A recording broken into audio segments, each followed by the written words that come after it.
Fibber McGee and Molly was an American radio comedy series broadcasted on the NBC network from 1935 to 1959. These characters were created and portrayed by Jim and Marion Jordan.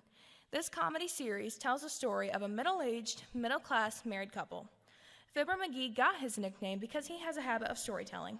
This series centers around him, his wife Molly, and a group of recurring ensemble members, such as the Little Girl and Gildersleeve. This series was actually one of the first comedies to use an ensemble not portrayed by the two leading actors. Another focal point of the series is Fibber's closet, which has a large part of our script. Fibber has another habit of packing his odd assortment of possessions into this closet. The closet made its way into the script over 200 times and actually became a common reference to a small, overstuffed space. This series led to a few spin-offs about some of the ensemble characters, as well as a television show. The series was well known and loved by many listeners. Starring Jonah Hawthorne and Natalie Brown, we hope you enjoy Fibber McGee and Molly.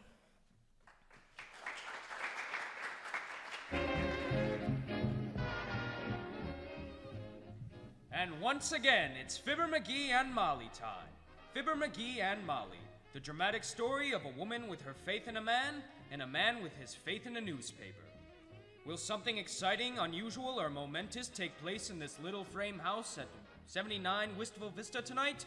Or is that expecting too much? Yes, I guess it's expecting too much. Anyway, here they are, Fibber McGee and Molly. Anything interesting in the paper, dearie? Well, here's an interesting article in crop surfaces, Molly. You don't say. Yeah, now take corn, for instance. Certainly. We can take it and dish it out. Hey, I'm serious. This writer says that if conditions keep up, the small farmer will be completely annihilated. Oh. Hey, what's annihilated? Annihilated? Uh-huh. Why, that means, well, for instance, when the farmer... Where's the dictionary? It's probably in the closet with the rest of your stuff. Give me the key and I'll get it out for you. Oh, no, you don't. You lay off the stuff in that closet. I've got all my stuff arranged in there just the way I want it. Now, don't be silly. Give me the key. Well, okay. Let's see, which one of these is the one? Heavenly days, why do you carry all these keys? Does it make you feel important or something? What do you mean, important? Every one of them keys is necessary. What's that little key there for? Oh, well, that's the padlock key. What padlock? For the backyard gate we used to have in Peoria. What are you keeping that for? You homesick? No, but if we ever moved back to Peoria, I tried to rent the same house because this key fits the padlock there. You gotta think ahead in these sorts of things. And you see this key here? Looks like the key to a can of salmon. Nope, sardines. I used that to clean my pipe with. Oh, I see. Now, let's see. Which one of these keys is the closet door key? Say, maybe you better see if the closet's locked. Let me go take a look. Oh, it's locked all right. You don't think I'd leave all my personal defects laying around for any prowler to get his hands on? McGee, it isn't locked. Oh, will you help me with all this stuff falling out? Oh, McGee, help, I'm buried alive. Oh, get this junk off of me. All right, but Dad Rabbit, might you have been more careful? Oh, quick, there's funny little bugs all over me. Oh, brush them off, quick. Ah, calm yourself. Them are my trout flies. Oh. Doggone it, Molly, why do you have to go and mess up? Oh, dear, come in.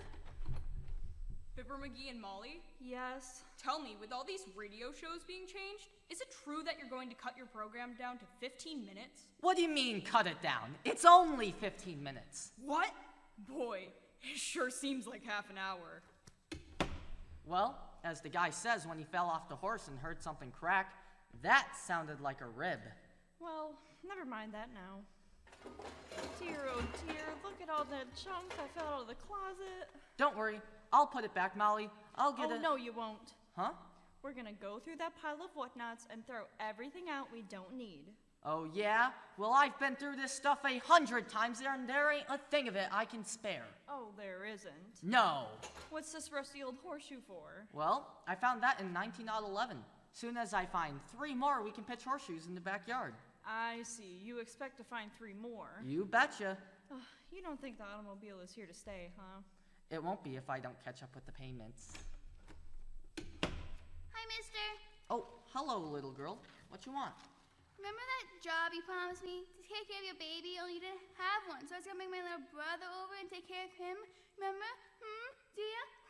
Yes, sure. Well, the deal's off, see? What you mean the deal is off? In the first place, there wasn't any deal. And in the second place... My mommy had to take my little brother to the doctor today, so I can't bring him over. Oh, well, that's too bad. What's the matter with your little brother? Anything serious? My mama thinks so. Oh, she thinks so, huh? She thinks so. She thinks he swallowed a dime. Swallowed a dime? Well, say that is serious. Oh, no, it isn't. Oh, yes, it is. Oh, no, it isn't. Oh, yes, it is. Oh, he did swallow a dime, I bet ya. Huh? It was only 8 cents. Only 8 cents? How do you know? Well, we were playing slot machine, and I bet it to him. What you doing, mister? Well, we're cleaning out this closet, if you must know. I mustn't. Mustn't what? No. No? Yes? What? Oh. Listen, kid. Suppose you go on home and annoy somebody else. Go bother your daddy. He isn't home. He's working on the senseless. On the what? The senseless. He goes to people's doors and asks them how many people in the family and how old you are and all the stuff like that there, I bet ya. Oh, you mean the census. Shucks, I didn't think a kid your age knew what a census was. Well, I do, I bet ya. Yeah? A census is information, please, on the red, white, and blue network. Dun, dun, dun, dun, dun, dun, dun, dun. Goodbye, mister. Oh, heavenly days, McGee. Imagine all this stuff falling out of one little closet. How'd you ever get it all in there? Oh, I don't know. I guess I just inherited the gift for packing. My great-aunt Minnie had a job stuffing pimentos into olives. Oh, hey, look at this, Molly. It's the step stool I made in manual training. Yeah. Didn't you ever finish anything? It's only got 3 legs. They wouldn't let me stay in the 5th grade another year. Oh, McGee, look! One of our old dance programs from before we were married. I didn't know you were so sentimental, dearie. Is that a dance program? I was saving it on account of that little pencil hanging onto it. You never know when you'll need a pencil. Oh, listen to this. Waltz, waltz, turkey trot, waltz, bunny hug, waltz, Texas Tommy, waltz. What? No polka? Grizzly bear, waltz. You had every dance with me but the last waltz. McGee, who did you dance that one with? Why, nobody. We sat that one out. In the buggy, remember? Oh, yes, and we couldn't go back into the dance because you sat on a box of chocolate-covered cherries and spoiled your white pants. Well, let's see. Oh, how about this old photograph album here? I should say not. That's got all of our old family pictures in it. Oh, dear. Aw, here's one of me and Aunt Ab and Aunt Carrie. They both had big families. Yeah? How many kids did they have anyway? 10 between them. Ab is 6 and Carrie 4. McGee, now, what do you... Well, hello, folks. I was just going by and I thought Well, what goes on here? Have you been buying out an antique store? Hi, Garrett. Nah, this is just a lot of stuff McGee's been hoarding in the closet, Mr. Strang. Isn't it wonderful how much you can pack into so little space? For instance, you only give me about 6 lines to tell how Johnson's Glow Coat saves hours of house cleaning because it beautifies and protects linoleum with absolutely no rubbing or buffing. Isn't it wonderful? But in those 6 lines, I think I can get the idea across pretty well that a self-polishing preparation like Glow Coat is the very essence of good housekeeping. Boy. It's so easy to use that it's so easy to tell about. Isn't he marvelous, folks? That guy dedicated his whole life to Johnson's Glow Coat. What do you mean, Fibber? Garrett, they tell me way back when you were in college, they wanted you to stoke the crew. And you said no. No stoking, no rubbing, and no buffing. Even for dear old University of Southwestern Nebraska. Is that true, Mr. Strang? No. I wasn't a crewman. I went out for ROTC. Oh? Reserve Officer Training Corps? No. Revolutionizing old-time cleaning. Well, so long, folks. Well, he got you there, McGee. Well, as the golf ball says when it landed 5 feet away from the tee, I think I've been topped. You mean you're gonna keep all this junk? Can't we throw any of it out? Nope. No, sir. I've got a use for every one of these things. No, you don't need this, do ya? Huh? Now, what good is one snowshoe? Why? One what? Snowshoe. Is that a snowshoe? Why, shucks, no wonder Billy Hills beat me so badly playing tennis. Well, McGee, I've just about exhausted my patience with you. Why? Packing all that useless junk back into that closet? How about these old books? What old books? Why, let me see. Oh, them. That's my correspondence course in taxidermy. Taxidermy? Why on earth did you want to study taxidermy? Well, how did I know it meant stuffing birds and animals? And there I was, stuck with a chauffeur's license, a city map, and a pair of fuzzy dice. Well, hurry up and put your playthings back in the closet. Okay. It looks terrible laying around here on the floor with all that. Oh, I'll get it. Hello? No, this is the residence. You got the wrong number. Oh, is that you, Mert? Oh, egad, every week the same thing. How's every little thing, Mert? What say? Your Uncle Gulliver? Oh, that's too bad, Mert. Oh, my. And they ain't found the body yet? Oh, heavenly days, McGee, what happened? Mert's uncle drove his car off a cliff and had to walk home. They found the chassis up in the tree, but they don't know where the body is. What say, Mert?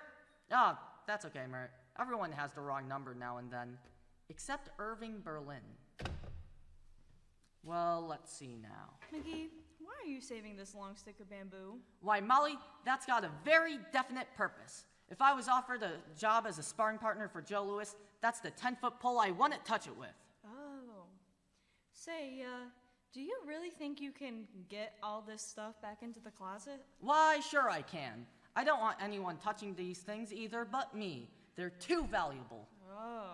I'd had it done an hour ago if I hadn't been interfered with. All right, you do it then. I have some work to do in the kitchen.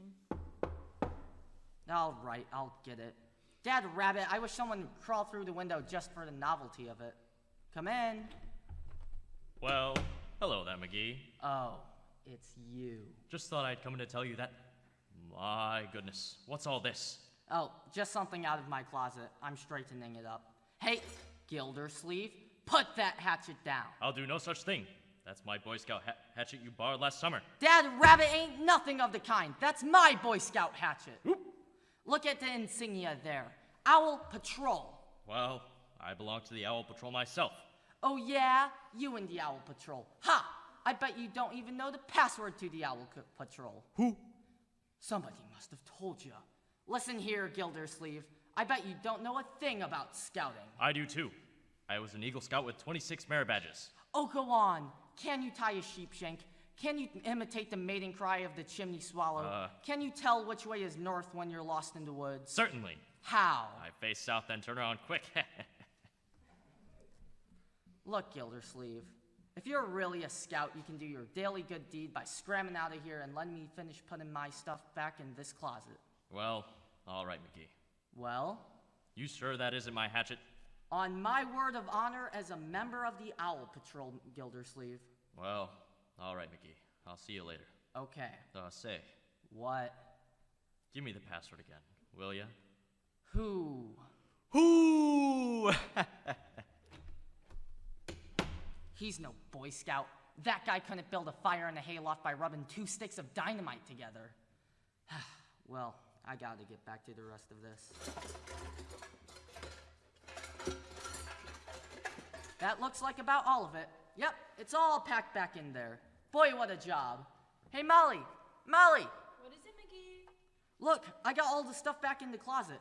All straightened out. Splendid, McGee. Splendid. And after this, when you want something out of there, let me get it for you. All right. Yep. But now that we've got the dictionary out of there, why don't you leave it out? We may need it again. Oh. What's the matter? I forgot to leave it out. I packed the dictionary back in the closet. Oh, heavenly days. Now here, you stay away from there. Now I know exactly where I put it, so I can get it out without any problem. Just pass the bag. Ah! Molly, Yes? I found the dictionary. How do you spell annihilated? Look, McGee, that junk of yours is positively not going back into that closet. Oh, yes it is. Oh, no, it isn't. Oh, hey, wait a minute. Wrong routine. Well, all right then. But if it does go back in there, I'll arrange it myself. Now you keep your hands off of it this time. You gonna do it all by yourself? I am. Fine. As the fat lady says when she took off her corset, that lets me out, Tain't funny, McGee. Good night now. Good night.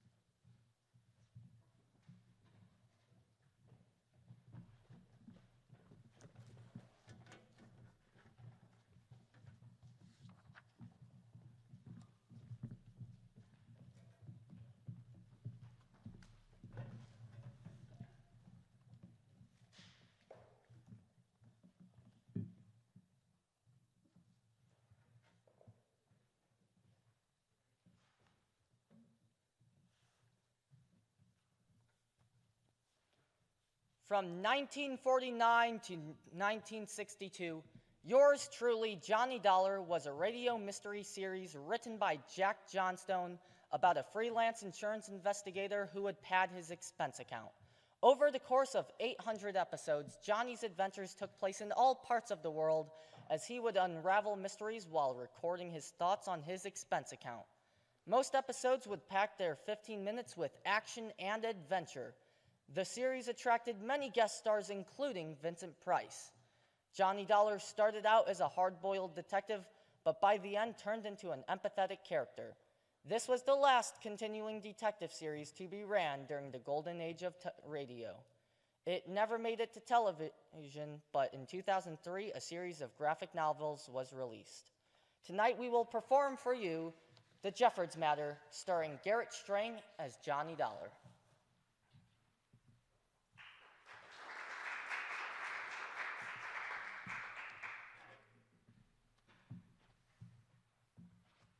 JCB Auditorium, live.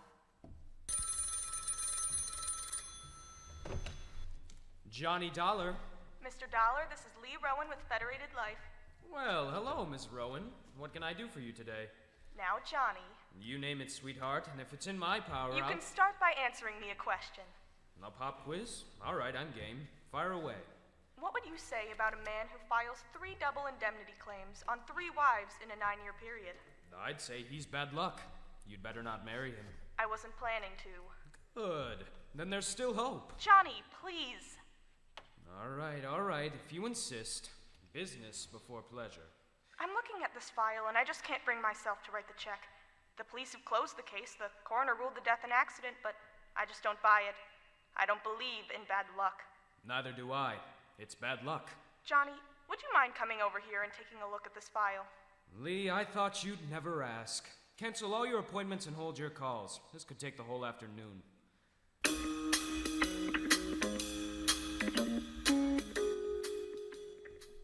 And live from the brand new auditorium in Phoenix, New York, JCB Radio Theatre proudly presents the man with the action-packed expense account, America's fabulous freelance insurance investigator. Yours truly, Johnny Dollar.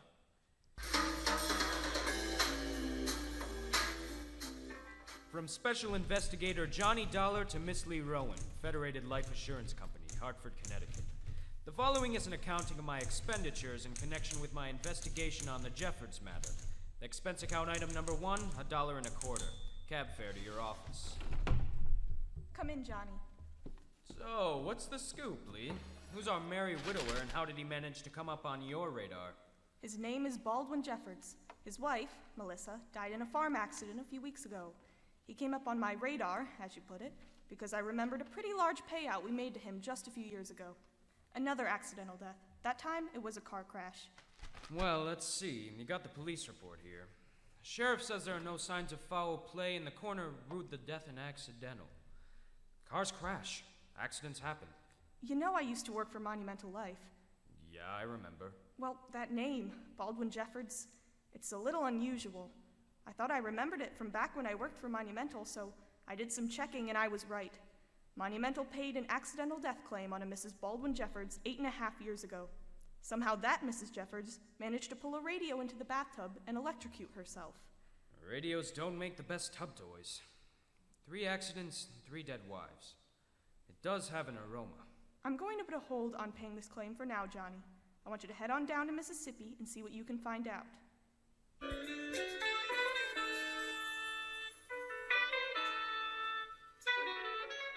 Expense account item number 2, $1,24.50. Airfare to Biloxi, where I rented a car.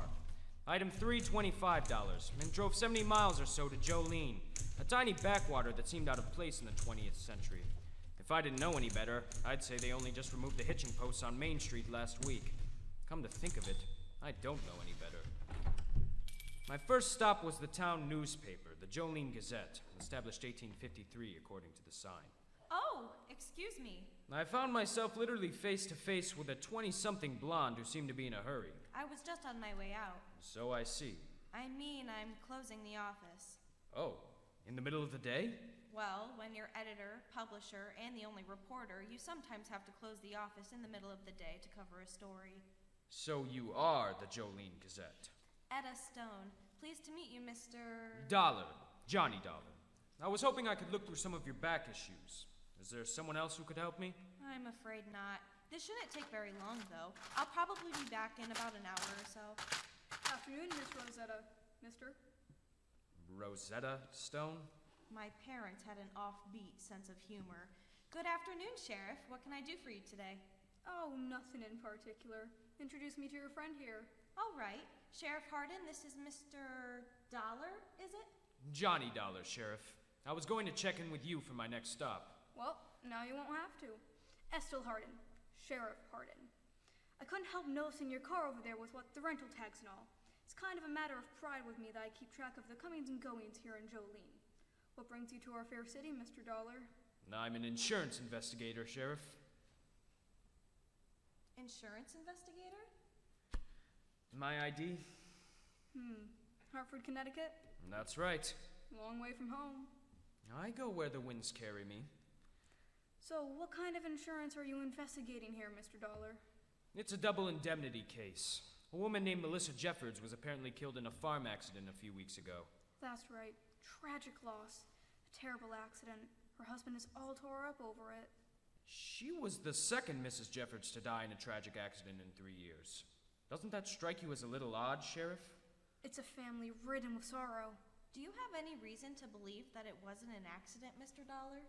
Only the coincidence, and a suspicious mind.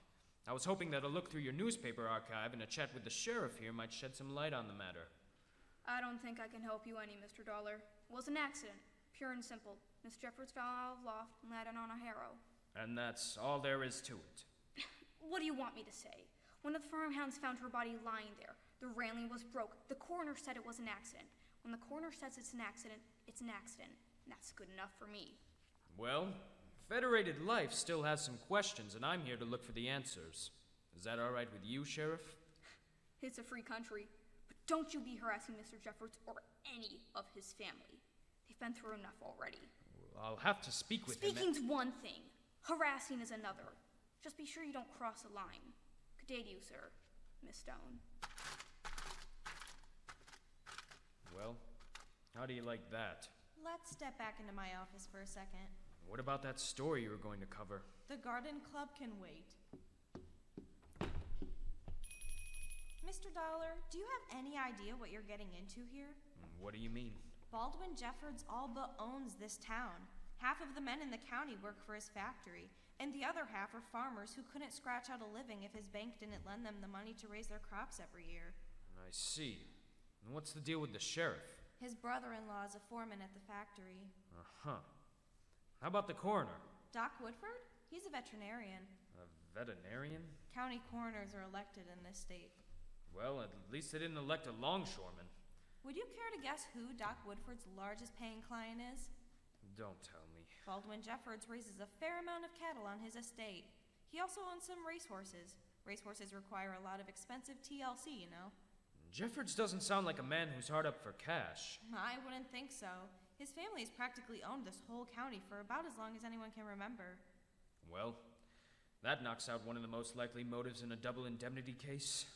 I can't say anything about motive, Mr. Dollar, but I've had my own suspicions about Baldwin Jeffords for a long time. Suspicions? His first wife died under unusual circumstances. Yes. That was one of the things I wanted to look up in your archive. Molly Jeffords taught at the high school here in Jolene. She was the advisor for the school paper, and she encouraged me to go to college and study journalism. I see. She was one of my favorite teachers, Mr. Dollar, and she was a friend. I don't believe she accidentally pulled a radio into the bathtub. She didn't even like radio. Well, let's have a look at those back issues. They're over here. The back issues of the newspaper weren't a lot of help. There was a pattern of sorts. The coroner and sheriff investigated all 3 deaths, if you can call what they did investigating, and all 3 were ruled accidents. Other than my suspicions, I didn't really have much to go on. I decided to have a talk with the coroner anyway. Now calm down, Jimmy. This won't hurt none. Dr. Woodford? Be with you in just a minute, son. Doggone it, Jimmy, hold still. Aha! Gotcha. Now swallow this, you ornery cuss. There. That's better now, isn't it? Goats. They'll eat just about anything they can get a hold of, but try and get them to swallow their medicine, and you can just about forget it. So I see. I don't believe I've had the pleasure, Mr. Dollar. I'm an insurance investigator, Dr. Woodford, looking into the death of Mrs. Baldwin Jeffords. Oh, yes. Missy Jeffords.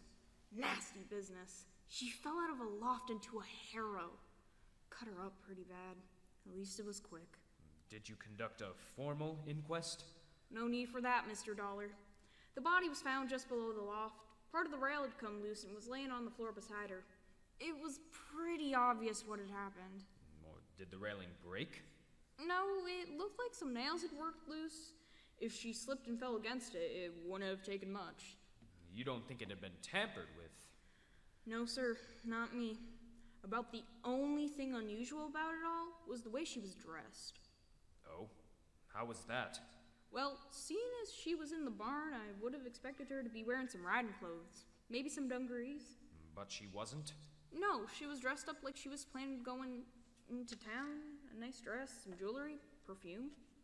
That doesn't sound like she intended to be working in the barn. No, sir, it sure doesn't. It's pretty evident what had killed her, but I have no idea what she was doing up in that loft dressed like that. I don't reckon we'll ever know.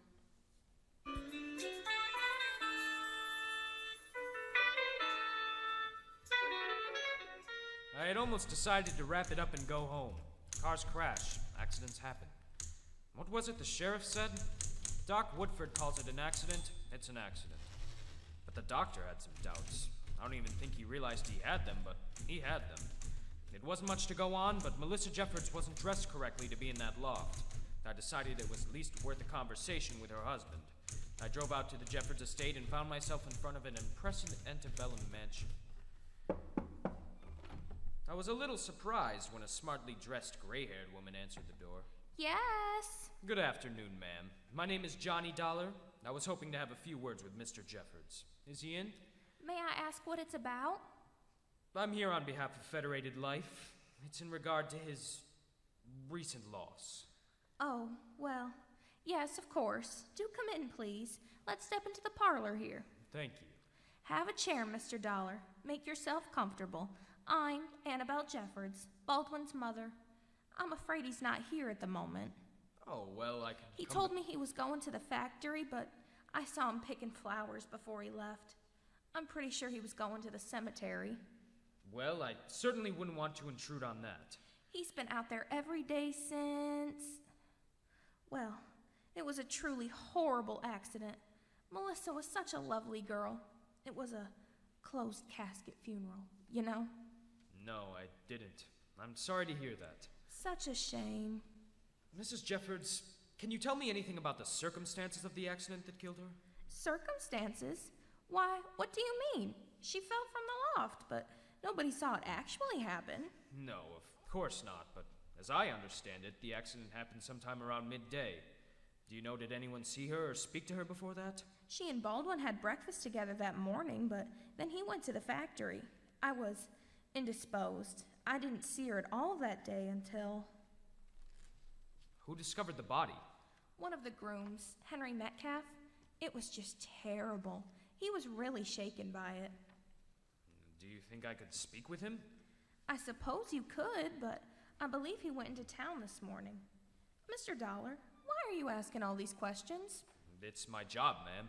I'm an investigator. Investigator? Mercy! Just what in the world do you think you're investigating?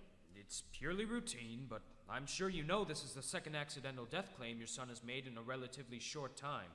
Under the circumstances, it's company policy to conduct an investigation. Well, I can assure you there is nothing to investigate. No one had any reason to want to harm Melissa. Certainly not Baldwin. He was hopelessly in love with her. I'm sure I can wrap this up pretty quickly.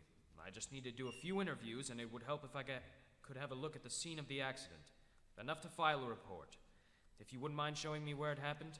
Very well, Mr. Dollar. Come with me. I'll take you to the barn. I didn't learn much from the accident scene. The loft railing had already been replaced with a sturdy new one. 2 weeks after the fact, I knew my chances of finding any new physical evidence were mighty slim. That made the interviews more important than ever. I had returned to my hotel and was about to call the factory to see if Baldwin had actually gone there when... Johnny Dollar. Mr. Dollar, this is Etta Stone. Miss Stone! How did you know I was staying at the Magnolia? I'm a reporter, remember? And a pretty fair detective myself. Besides, the Magnolia is the only hotel in town. Where else would you stay? You have clearly mastered the art of deductive reasoning, Miss Stone. Oh, Miss Stone sounds so formal. Please, call me Etta. All right, then. And I'm Johnny. What can I do for you, Etta? Could we possibly meet somewhere? I have some information that I think may be useful to your investigation. Did we miss something in the archives? No, this is new, and it puts Melissa Jeffords' accident into a whole different light. Well, do you know of any place with a decent food and a little privacy? I'd love to buy you dinner. How about Doodles?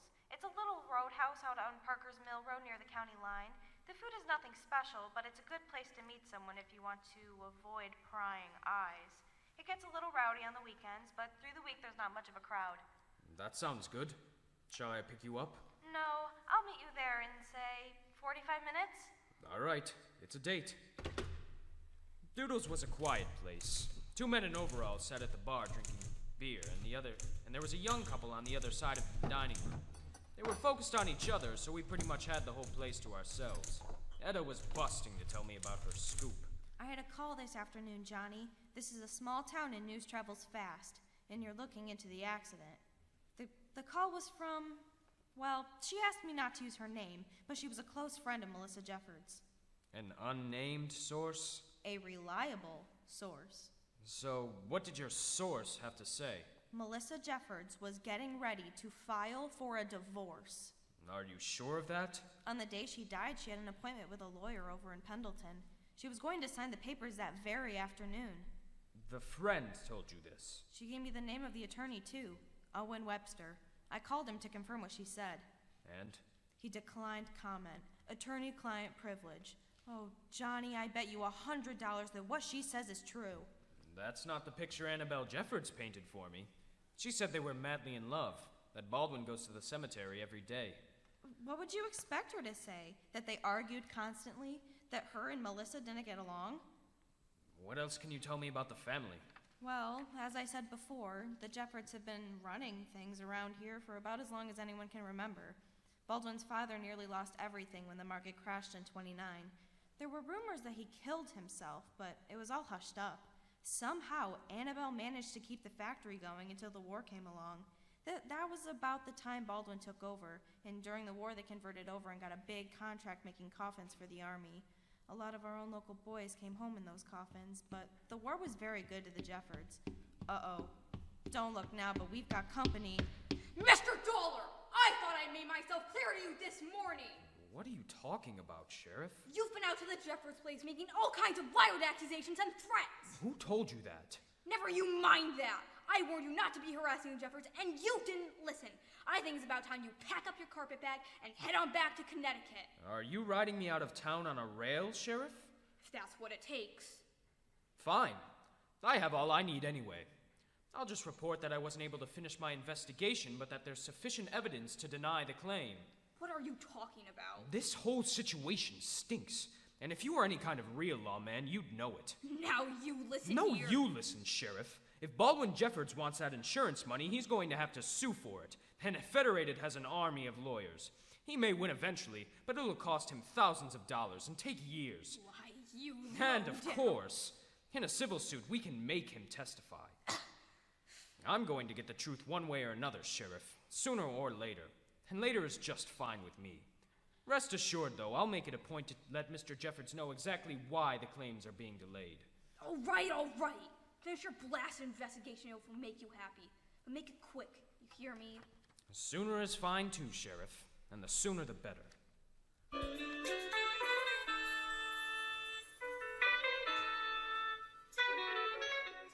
I figured it was about time I had that conversation with Baldwin Jeffords, so I drove back out to the estate. This time I called ahead to make sure that he would be home. I don't understand, Mr. Dollar. Not to put too fine a point on it, Mr. Jeffords, but 2 double indemnity claims in 6 years looks a little suspicious. 3 of them in 9 years, even more so. Just what are you getting at? I think it's possible that your wife was murdered. And you think I did it? This is outrageous. You wouldn't be the first husband to profit from his wife's death. You're the logical choice. Mr. Dollar, I loved my wife. I've loved all of them. It just seems that I'm not meant to have any lasting happiness. You're saying your marriage was a happy one? Of course it was. Lying to me doesn't help your credibility, Mr. Jeffords. I don't know what you've heard or where you may have heard it, Mr. Dollar, but I assure you I am not lying. It's true, Melissa and I were going through a rough patch, but we were working it out. Did you know your wife was getting ready to file for a divorce? That's a lie. It's a fact. Who told you that? She had a meeting with the lawyer afternoon she was killed. That's why she was dressed up. Your coroner noticed it, but had no reason to think it might be significant. Doc Woodford said it was an accident. And Sheriff Hardin took a pass on making any real investigation. Or was he just deferring to a benefactor? I've seen the reports he made in all 3 investigations. None got more than token scrutiny. Mr. Dollar, if anything sinister happened in any of those cases, I'd want to know about it. Do you honestly think the sheriff looked the other way because he thought I might be involved? Look at it from where I'm standing. What do you think? Well, let me put your concerns to rest. I loved my wife, and if anybody... Hello? Sheriff Hardin? What are you doing, dear? I've got a Mr. Dollar here from the insurance company. No, he's not harassing me, but he seems to think you've done a poor job of investigating Melissa's death, and Amy's and Molly's as well.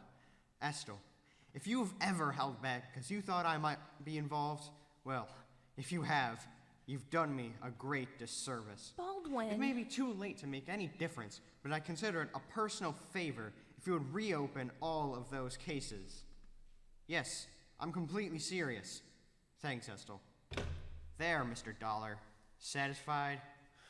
Baldwin, you didn't have to do that. Are you out of your mind? Don't be silly, Mother. I have nothing to hide. I want the truth as much as Mr. Dollar does. Maybe even more.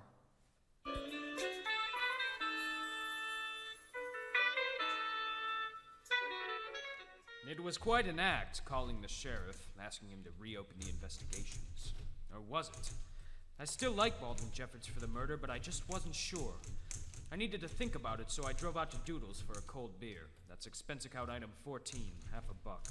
I was still nursing it when a man in overalls and a plaid shirt walked up, pulled out a chair, and sat across the table from me. He sat there for a moment, expressionless. I stared back. Won't you join me? Have a seat. What can I do for you, Mr. The question is, what can I do for you? Okay, I'm listening. I saw you out at the Jeffords place earlier. You want to know what really happened to Ms. Jeffords, is that right? That's right. You work for the insurance company. I do. If Ms. Jeffords didn't die by accident, the insurance company would stand to save some real dough, wouldn't it? That's why I'm here. So, if there was, say, an eyewitness, would there be any kind of reward? Well, you have to realize that an uncorroborated witness who stands to gain from his testimony isn't much use in court. I can't help it if I'm the only one who was there, besides Miss Jeffords and the killer. Killer? She was pushed. By who? That information will cost you. You'd have to be willing to swear an affidavit. And you might have to testify in court eventually, too. How much? I'd have to check with the Home Office. Maybe a few hundred? $1,000. That's a lot of money. How much are they paying you? Look, I can give you a couple hundred on my own authority. $1,000. I'll have to get it approved. Where can I reach you? Don't worry about it. I'll get back in touch with you, assuming I don't get a better offer first. That's a dangerous game, mister. These are dangerous times. At least take my card. I'm staying at the Magnolia. Of course you are, Mr. Dollar. Where else would you stay?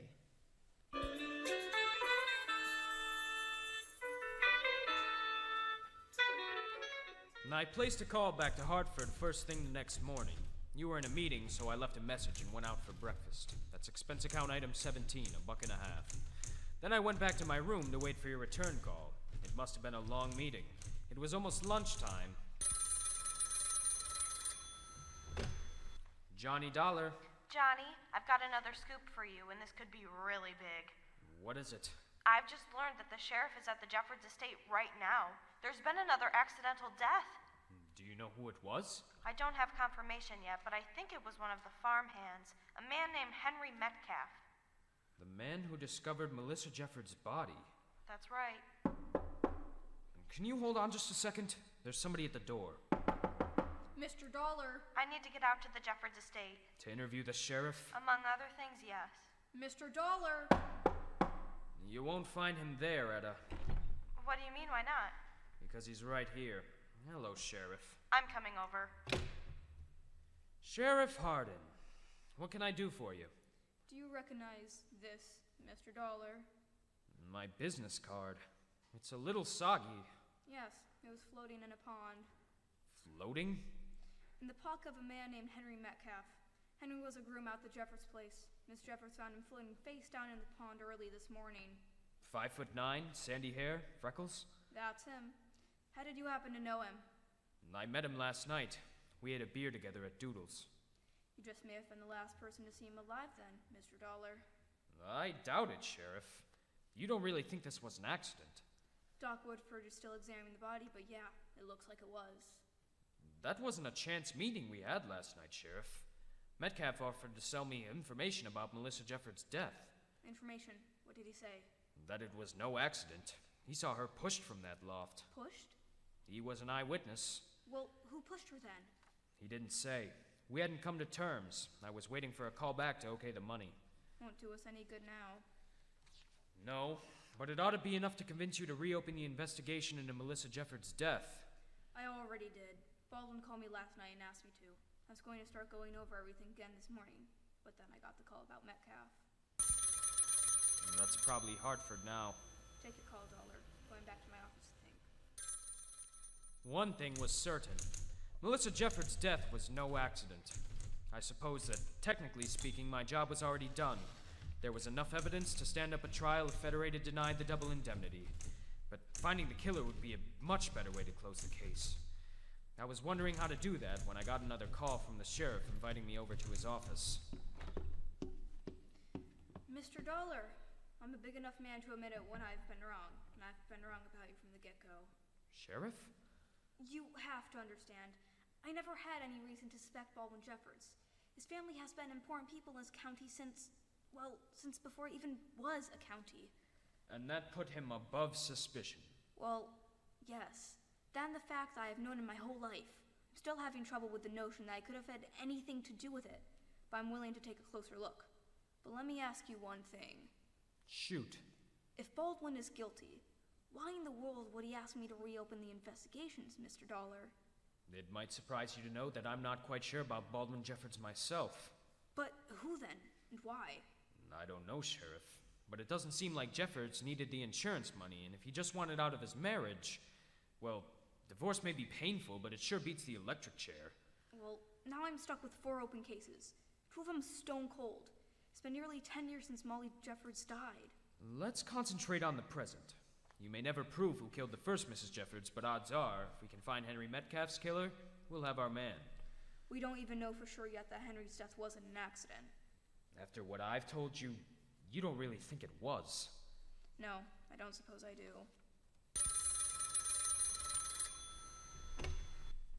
Sheriff Hardin. Hello, Doc? What? Blunt force trauma, you say? Okay, thanks. I've got to go, Mr. Dollar. The Jeffords estate? Yeah. Mind if I ride along? Sorry, this is official business. The next time I saw the sheriff, he was hauling Baldwin Jeffords out of the back of his squad car, in handcuffs. Jeffords had a bewildered, broken look about him as the sheriff hustled him into the county jail. Johnny, I can't begin to tell you how grateful I am for what you've done. Without you putting pressure on the sheriff, Baldwin Jeffords would have gotten away with killing all 3 of his wives, and Henry Metcalf, too. It's pretty remarkable. A few hours ago, we had nothing but suspicion and a dead man's allegations. Now we have a victim, a murder weapon, and the killer, all wrapped up in a tidy package. You don't seem very happy. It's too neat. Metcalf has a bump on his head the size of a goose egg, no water in his lungs, and the murder weapon, a tire iron from Baldwin Jeffords' own car, turns up in the weeds 15 feet away. Jeffords knew Metcalf was about to spill the beans. He killed him in a panic. Leaving the murder weapon at the scene? He put the body in the pond so it looked like Metcalf drowned, right? Who knows, maybe he heard something and got scared, so he tossed the iron into the weeds thinking that he could come back for it later. It is possible Metcalf was attempting a shakedown.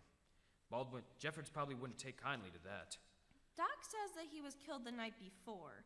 If Jeffords threw that iron into the weeds at night, he'd never find it again in the dark. We're just lucky the body was found before he had a chance to retrieve it the next morning. I suppose.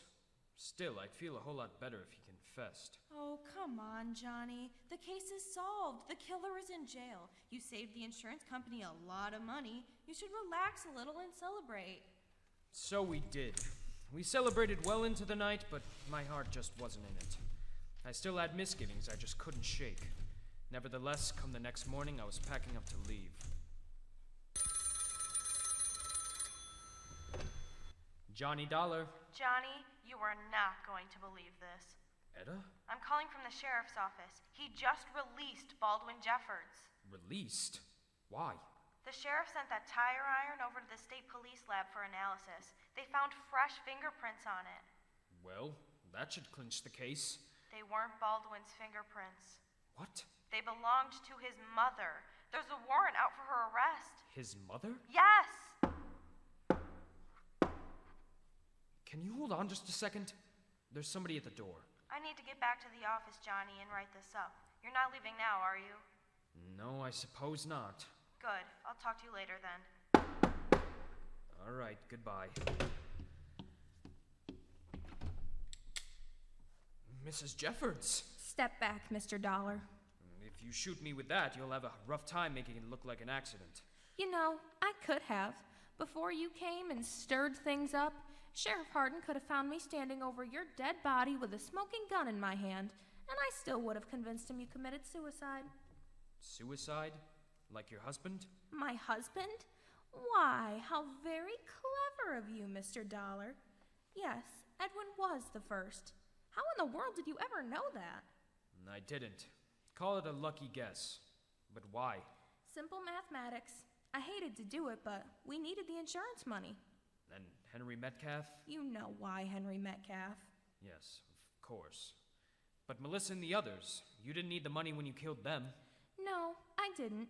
I wasn't thinking about the money at all. The truth is, I just didn't like them, Mr. Dollar. You didn't like them? Not one of them was good enough for my son. Oh, I tolerated them as long as I could, but one by one they had to go. I thought I was being clever, always making it look like an accident. It wouldn't do to have Sheriff Hardin poking around looking for a killer, would it? So I always made sure it looked like an accident. I see now that was a mistake. Mistake? Accidental death. If it hadn't been for those double indemnity clauses, you never would have come here. But you did. You came and you've ruined everything. As the old woman spoke, I edged closer. You know, I'll probably get the electric chair for this, but they can only execute me once. You don't cost me any extra, Mr. Dollar. So before I go, I'm going to have the satisfaction of seeing you dead. I could see in her eyes she was about to pull the trigger. I could only hope that her reflexes were that of an old woman. I swung hard. She put up a pretty good fight for a woman her size, but it only took me a few seconds to subdue her. A few minutes later, she was safely locked in the county jail, locked up in the same cell that her son had occupied only a few hours before. What I don't understand is why she framed Baldwin for the murder of Henry Metcalf. He's her son. Why not frame someone else? Because Baldwin was the easy sell. She knew when the sheriff reopened the cases it would come out that none of his wives died by accident. He was always the obvious suspect. You thought so, I thought so. So did the sheriff. It ultimately came down to a simple choice of who would go to prison. She killed 3 women because they weren't good enough for her son, and then threw him to the wolves to save her own skin. That's some kind of motherly love.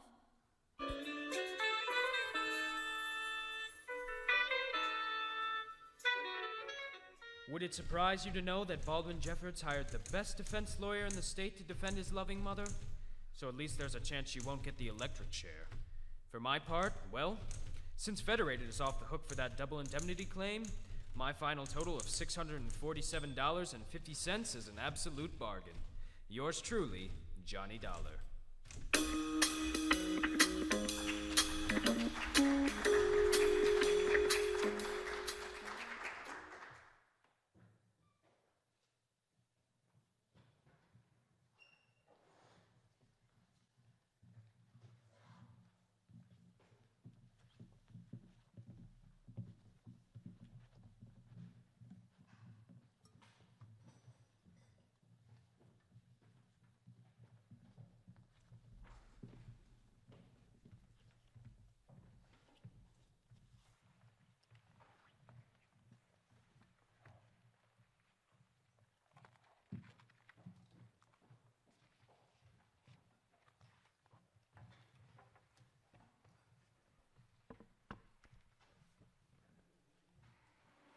The George Burns and Gracie Allen Show was a radio show that debuted in 1934, featuring comedic duo George Burns and Gracie Allen.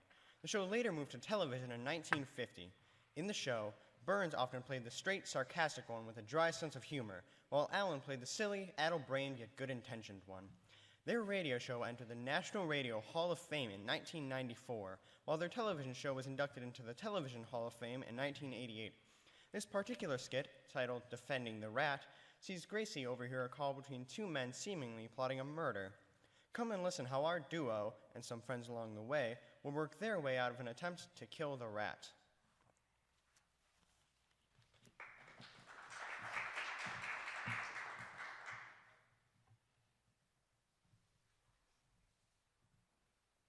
It's late afternoon at the Burnses, and a very hungry George is just arriving home for dinner. He hurries up the walk, reaches for the doorknob, when suddenly, from inside the house... Holy smoke! Gracie's being murdered!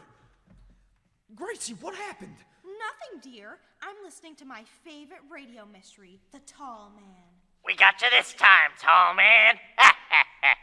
You like that? Shut that off. Well, what's the matter? Gracie, stop with these radio mysteries. I'd like some dinner. I'm hungry. But I want to listen to The Tall Man. Nuts to the tall man. How about the hungry man? Oh, haven't heard of that program. When is it on? I'm the hungry man. Oh. I'm starved. Mm-hmm. I'm famished. I could eat a horse. Oh, well then, you should have called me from the office. I was planning on lamb chops. Yeah, look, Gracie... Oh, quiet, dear. I want to finish listening to The Tall Man.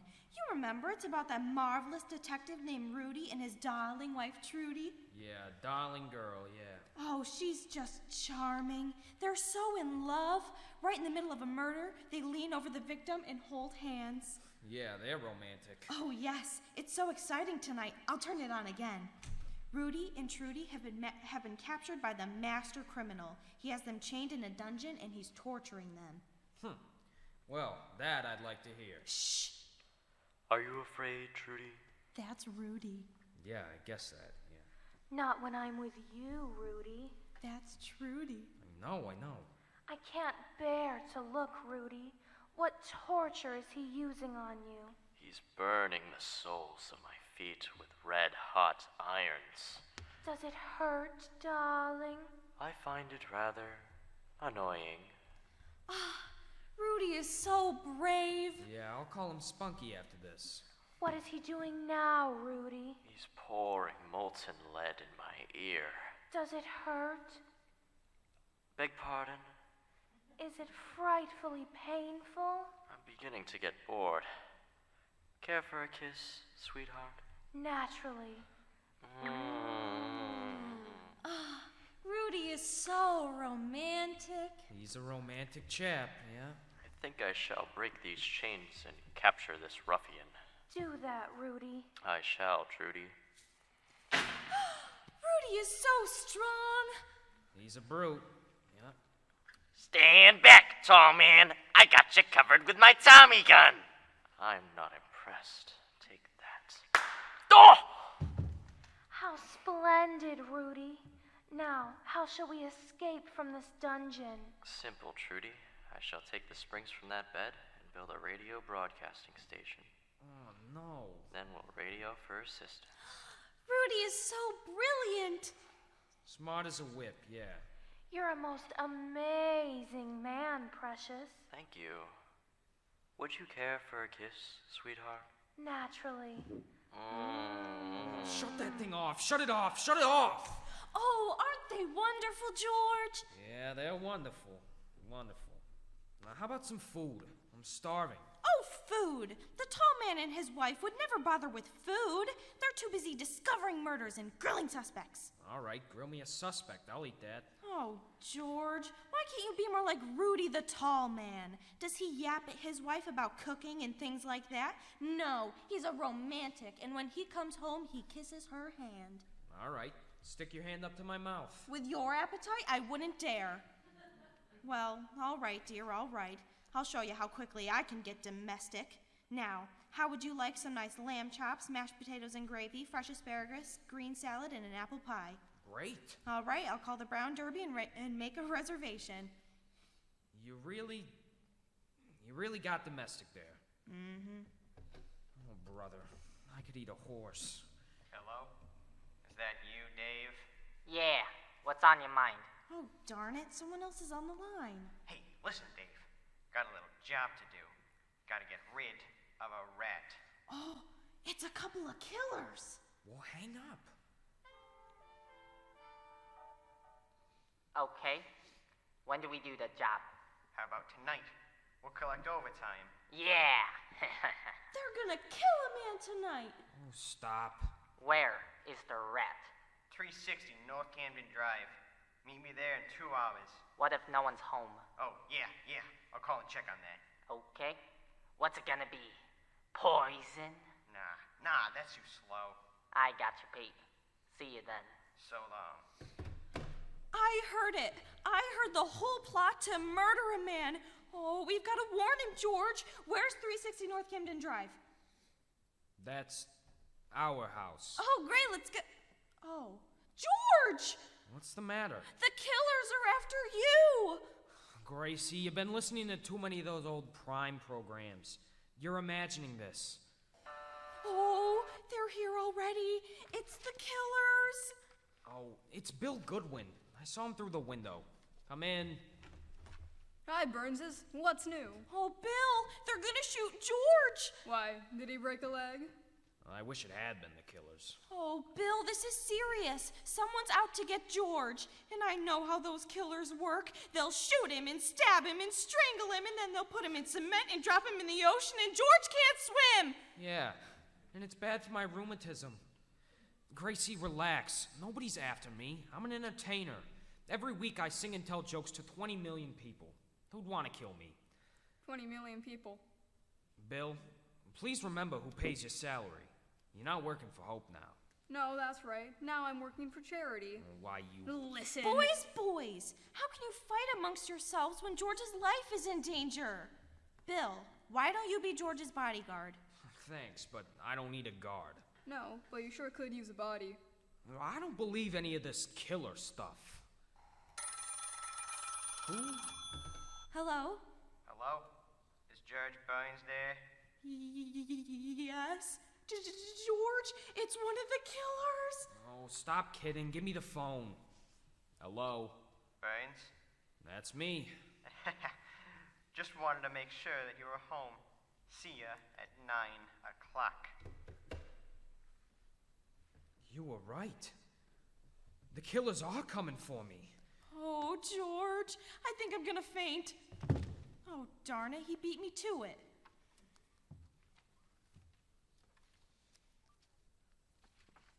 Oh, George, what'll we do? The killers are coming for you. Yeah, at any minute now, somebody will take a pot shot at me. Yeah, get your stomach away from that window. Gee, who can I turn to for help? Oh, I don't know. Oh, I've got it. I know just the one who can save you. The tall man.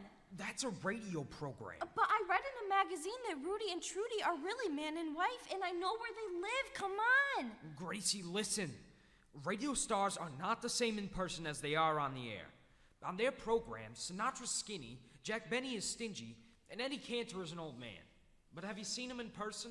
Yeah, and that clinches my argument. Come on. Yeah, let's go. Oh, well, here's the tall man's house. I'll ring the bell. Oh, Rudy can save you from those killers. He's so strong and brave and clever. Well, what is it? Are you, Trudy? That's right. What do you want? Well, we want to listen to your husband, the tall man. Hey, Rudy, you got visitors. Oh, not now, Trudy. I'm in agony. This hangnail is killing me. A hangnail bothers the tall man? Oh, there must be some mistake. I know he's brave. Look at this piece of skin dangling down. My own skin. It's almost 1/8 of an inch long. I told you I'd cut it off. No. Don't touch me with those awful scissors. I'd faint. Hey, he's brave. Look, let's go, Gracie. I think what can I do for you? Please make it brief, because I'm suffering dreadfully. Oh, yes, a hangnail can be painful. I suppose you hurt your finger when you knocked out a bunch of gangsters? Ha! Tell him how you did it, stupid. I was trying to open a jar of peanut butter. Spilled it all over the floor, too. Well, it was too heavy for me. Will you stop making excuses? You're clumsy, that's all. But I thought he was so smart about doing things with his hands, like making that radio set of those bed springs. Him? Old Butterfingers? Sure, he dropped the peanut butter. I'll never forget the time I asked him to put a new bulb in the lamp. He broke it all to pieces. That was your fault! You should have told me which end of the bulb to screw in. Let's get somebody else to help me. I don't think I got a chance. No. I think I'm ruined if I get this kid. Rudy, my husband is in danger, and we thought that you might be his bodyguard. What'll I do? Oh, what's the matter? Look! Crawling on the floor. A bug! Want me to kill it, Strongheart? No! Just shoot out. You know I can't stand the sight of blood. I'm sorry, what were you saying? Well, I did want you to guard my husband, but somehow, in person, you don't seem to be like you are on the radio. I should hope not. That tall man is such a brutal character. Yeah, he's a bad man. I'd be much happier if they let me play Henry Aldrich. He'd be even happier if they let him play Ma Perkins. Oh, now you stop teasing me, Trudy. It's time to put another cold compress on my finger. Okay, stick it out. There. Ooh! Yeah, it's cold. I'm freezing to death. I can't stand it. Yeah, it's cold. It's compress. Will you stop yelling, or should I slug you? All right. I'll be brave. Would you care for a little kiss, sweetheart? Oh, shut up. Come on, Gracie. Let's get out of here. Well, the tall man couldn't help us, Meredith, so now it's up to you and me to save George's life. Is that why we came down here to the underworld, Gracie? Yes. This is the same tough saloon we were in last week. We'll ask questions and find out who's after George. I get it. We'll pretend to be crooks again. Right. Hey, you, bartender, let's have some service. Yeah. Okay, what'll it be? I'll have a beer. What kind? Root. Yeah. Hey, ain't I seen your face someplace else? No, it's always been right here on the front of me head. Hey, I remember you now. You was here last week. Said your name was, Gracie Catraz. That's me, sister to Alcatraz. Want some information? Yeah. Okay. What's the dope? This is my friend Meredith. Yeah. What do you want to know? Well, there's a couple of killers trying to knock off a pal of mine named Pretty Boy Boynes. I want some protection for him. Never heard of him. Here's his picture. Pretty boy, huh? Yeah. Sure outgrew it, didn't he? Yeah. I want to know who's trying to kill him and why. I don't know nothing about it. Whoa, won't talk, huh? Suppose that Meredith work you over. He ain't man enough to hide a flea. Yeah. Hey, look, I don't know nothing. If you want protection for Buns, why don't you get him a couple of flat feet? No good. He already got a couple. That does it. Will you get out of here, sister? Yeah. Come on, Meredith. Hold still, George, while I put these false whiskers on you. Gracie, do you think this plan will work? Well, certainly. You've got to escape from the killers, and a disguise is the only way. No one will know you disguised as an old man. What are you doing now? Well, I'm drawing wrinkles on your face with my eyebrow pencil. And there. Now, put on these spectacles and take this cane. Well, how do I look? Your own wife wouldn't know ya. I'm not so sure. What did you say, Edgar? Edgar? See? Your own wife doesn't know ya. Yeah, you didn't recognize me. Now, don't be afraid to open the door, dear. No one will recognize you. Good evening, Mr. Burns. Here's a special delivery letter for you. Mr. Postman, don't you, notice something different about George? Yes. I've never seen him looking better. Better? He looks so much younger than usual. Goodbye, Mr. Postman. Goodbye. And remember, keep smiling. Come on, get this disguise off me. I gotta think of a plan. The killers will be here any minute. Yeah. Oh, I've got it! I'll put a dress on you and disguise you as a woman. They'll see right through that. Not if you wear a slip under it. Well, nuts for that. I'm through with disguises. Let the killers come. I'll fight 'em man to man. I'm not afraid. Oh, darling! Oh, there they are. Shall I open the door, George? George? George! Come out from under the sofa. Half of you is still sticking out, and it makes for a very tempting target. Hey, what goes on here? Why don't you open the door when a fella... What's George doing under the couch? Developing pictures? No, he thought you were the killers, Bill. They're due any minute. Yeah, Bill. I only got a few more minutes to live. My whole life is flashing before me. My childhood, the day I became 21, the day I went to war. Tell me, George, was it tough at Gettysburg? That's right. Joke while the killers come closer and closer. Now, wait a minute. You mean to say this stuff about the killers is really on the level? Well, certainly it is. Well, why didn't you two say so? I'll save you, George. I'll sell a trap for those guys. Wonderful. Now, Gracie, give me a long piece of string, a shotgun, and a kettle full of boiling water. I'll fix those killers. Oh, right away, Bill. How does the trap work, Bill? Well, as the killers turn the doorknob, Yeah. it pulls the string, Yeah. which sets off the shotgun. It shoots the killers. No. No, huh? Something else happens to the killers? Yeah. Yeah, now here's what happens. It shoots a hole in the kettle and lets the boiling water run out. Then it runs on the killers. No, Not yet. it runs into a percolator and makes a pot of Maxwell House coffee. What happens to the killers? They smell the coffee and make a beeline to the kitchen to get some. They forget all about me. Sure, they forget. Can you blame them? No. Maxwell House is rich, delicious, and mellow. That famous Maxwell House flavor you know is a result of careful selection blending of premium Latin American coffees, radiant roasted to perfection. It's no wonder more people buy and enjoy Maxwell House than any other brand of coffee in the world. Bill, are you just gonna sit there and let the killers drink the coffee? Oh, no, George, of course not. Oh. You got something? Yeah. I thought so. You see, this is National Donut Week. We'll give them some donuts, too. Yeah, that's right. That's it. What a combination. That's a good trap.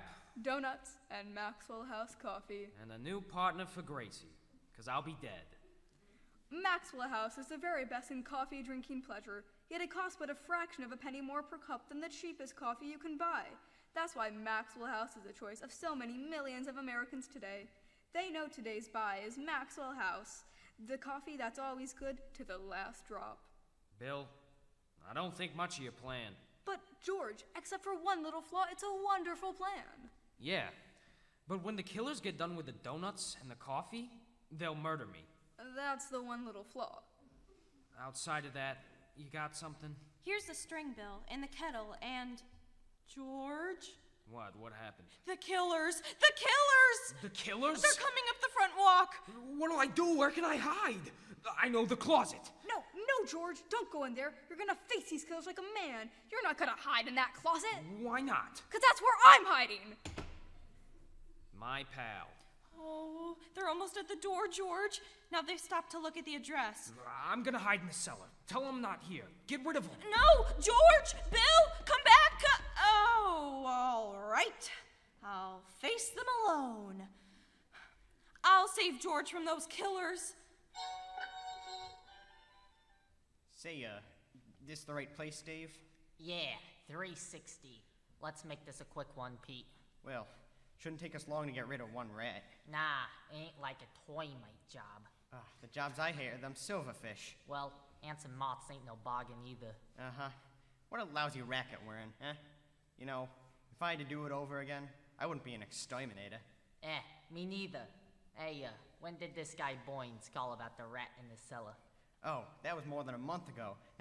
Well, you know how the orders pile up. When I spoke to him today, he acted like he'd forgot all about it. Well, come on. Let's get this over with. Come in. We called you today, lady. We're here to, Yeah, I know why you're here. Okay, where's the rat? He went to Florida. Florida? Doctor's orders. We got no time for jokes, lady. That rat's in the cellar, right? Yeah, how did you know? We make our living this way. Let's get busy, Dave. Oh, wait! Please don't kill him. What's eating you, lady? I love that little rat. You love him. Hey, look, lady, you're kidding. No. No? Well, ain't he a pest? No. Don't he sneak around at night and eat up all the food? Don't he cost you money? Well, yes. But I love the little rat. Look at it this way, lady.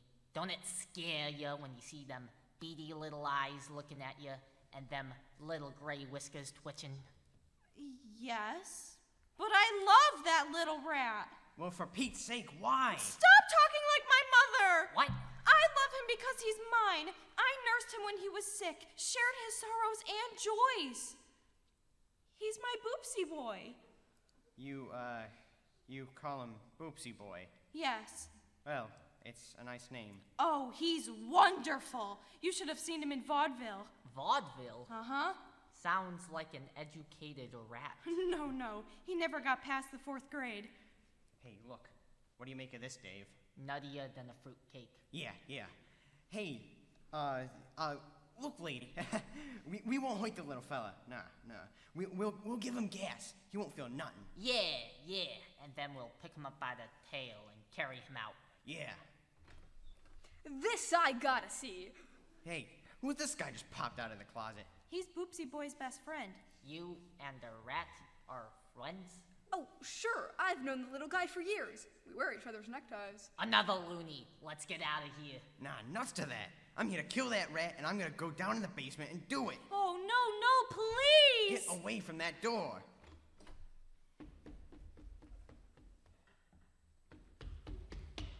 Hey, come on, Dave. Come on. We're getting out of here. What happened, Pete? Well, if you think those two are nuts, you ought to see the idiot they keep in the basement.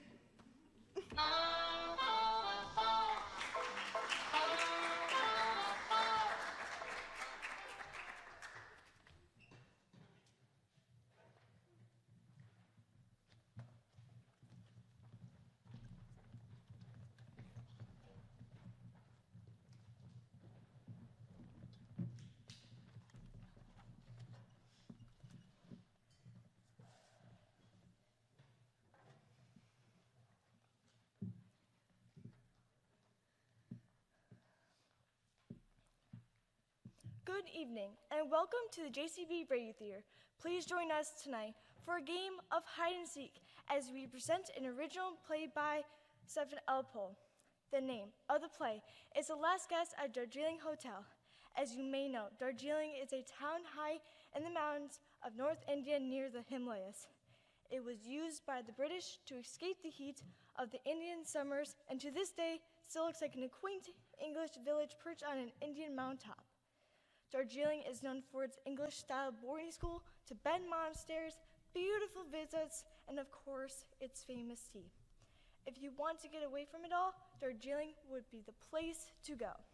Tonight, you will meet a cast of unusual characters. Some are good, some are not so good, some are downright evil, but we won't be telling you which is which or who is who. There are very few names used in our story, as if everyone is hiding something or hiding from something. Well, I didn't tell you it was a game of hide and seek. So lean back, take out your rolled atlas, and see if you can find out who or where is the last guest at Darjeeling Hotel. But before we visit Darjeeling, we are taking you to a much darker place, an undisclosed location we call the lab.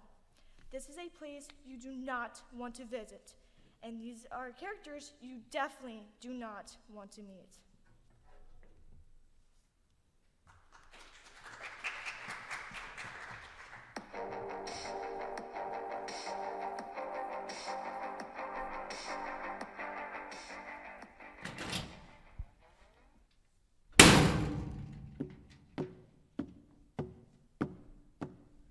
I see you finally decided to join us, Doctor. Us? You are the only one here, Colonel. The Premier will be here any moment now. Need I remind you, Colonel, that the Premier's never here. He just calls in as usual. His presence is everywhere. He is... What are you doing? What does it look like? I'm sitting down. I had a long night in the lab. You must stand when the Premier arrives. Why? Out of respect, that's why. Don't be stupid. He can't see us. Don't you ever call me that. I have more power than you, and if you ever... You can shut up now. That is the Premier signal. Good morning, Premier. Good morning, Premier. Status report. Not good, Premier. I'm afraid the professor is gone. Explain. How can I put this? We seem to have lost him. Is he dead? You were warned no harm was to come to him. No, Premier, he is not dead. And I assure you no harm has come to him. It's just that, well... Perhaps I can explain better, Premier. Go on, Doctor. The professor is fine and in good health. It is just that he has gone into hiding. Explain how that is possible. The professor is a very intelligent man. He knows we want him. He knows we want what he knows, and he knows we have a limited amount of time to question him. Therefore, his best strategy was to go into hiding in a very secure location and wait us out.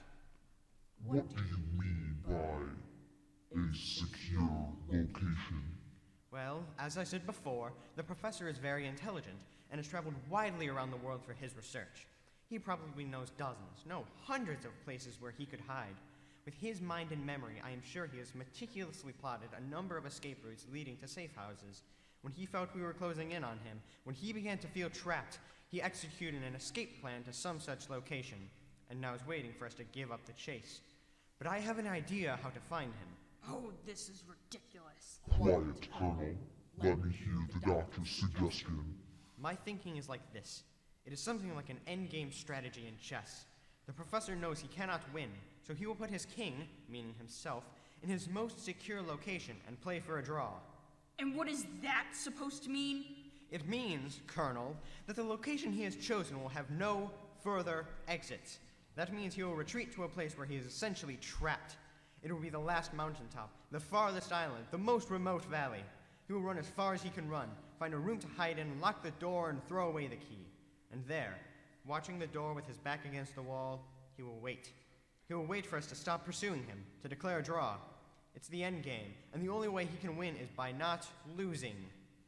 You have not explained how you plan to find him. I was coming to that, Premier. We have extensive information about his movements over the years. Passport stamps, visas, travel receipts. They form a comprehensive paper trail that follows the professor around the world for the last 10 years and more. Go on. I need time to examine this paper trail. I believe I can find his perfect hiding spots by analyzing where he went, how long he stayed, what research he performed. Then, I believe I can identify his safe houses, locations from which there is no further escape. If I am correct, that will be the flaw in his strategy. Find the end of the line, and you will find him. Non plus ultra. Non plus nonsense. This will take forever. We don't have that much time. I agree with the Colonel. We do not have time. But, Premier, this is the best strategy to recover the Professor, intact, unharmed. If you allow the Colonel to pursue his ham-fisted methods... Now, see here. There won't be much left to recover. Or to interrogate. I have to agree with the Doctor. You have 10 days to complete your search. I expect results in 10 days. Remember, I do not accept failure. That is all. If you ever insult me again, I'll... I am pleased to insult you again right now. To your fat face, you fool.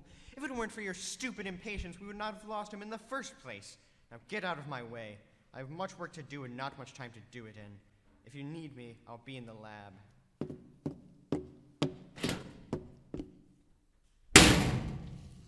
That's right. Not much time. Not much time at all. Premier, are you still listening? Of course. When he fails, and I know he will fail, then please, turn him over to me. Agreed. Turn them both over to me. The Professor and that meddling doctor. Agreed. As long as you get results. Agreed.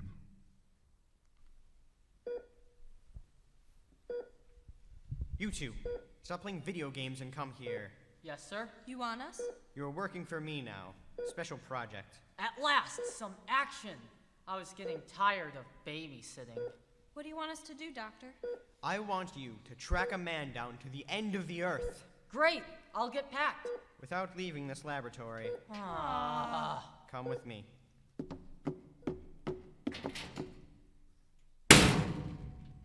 We will work in here, in the computer room. What do you want us to do? Call up everything we know about the Professor's travel for the last 10 years.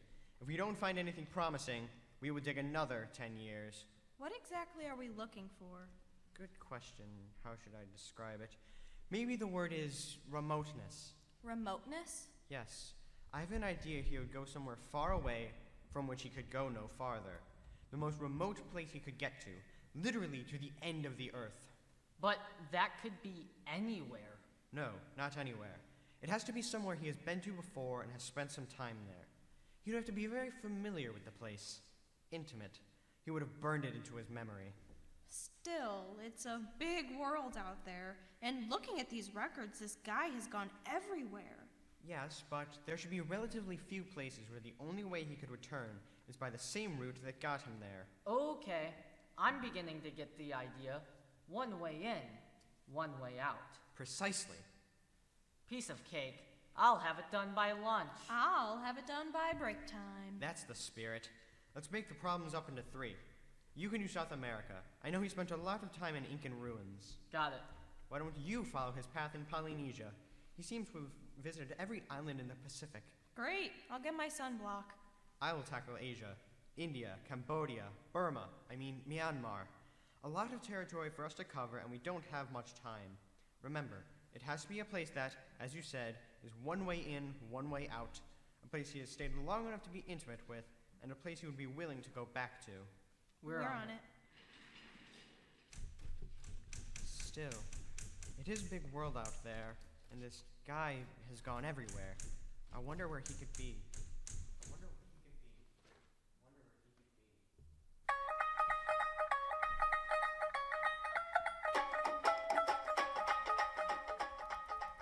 Welcome, sir. Welcome to the Darjeeling Hotel. Thank you very much. I remember you. Your name is Ravindra, is that correct? You are most correct, sir. Thank you for remembering my name. But please, everyone just calls me Ravi. I believe you have stayed with us before, sir. Am I correct? Yes. I was here some years ago. As I remember, the hotel belongs to a Mrs. Banerjee. Is she available? I would very much like to talk to her if possible. Yes, sir. I'll ask Ma'am Saib to come see you. If you will please to wait here, please. Thank you.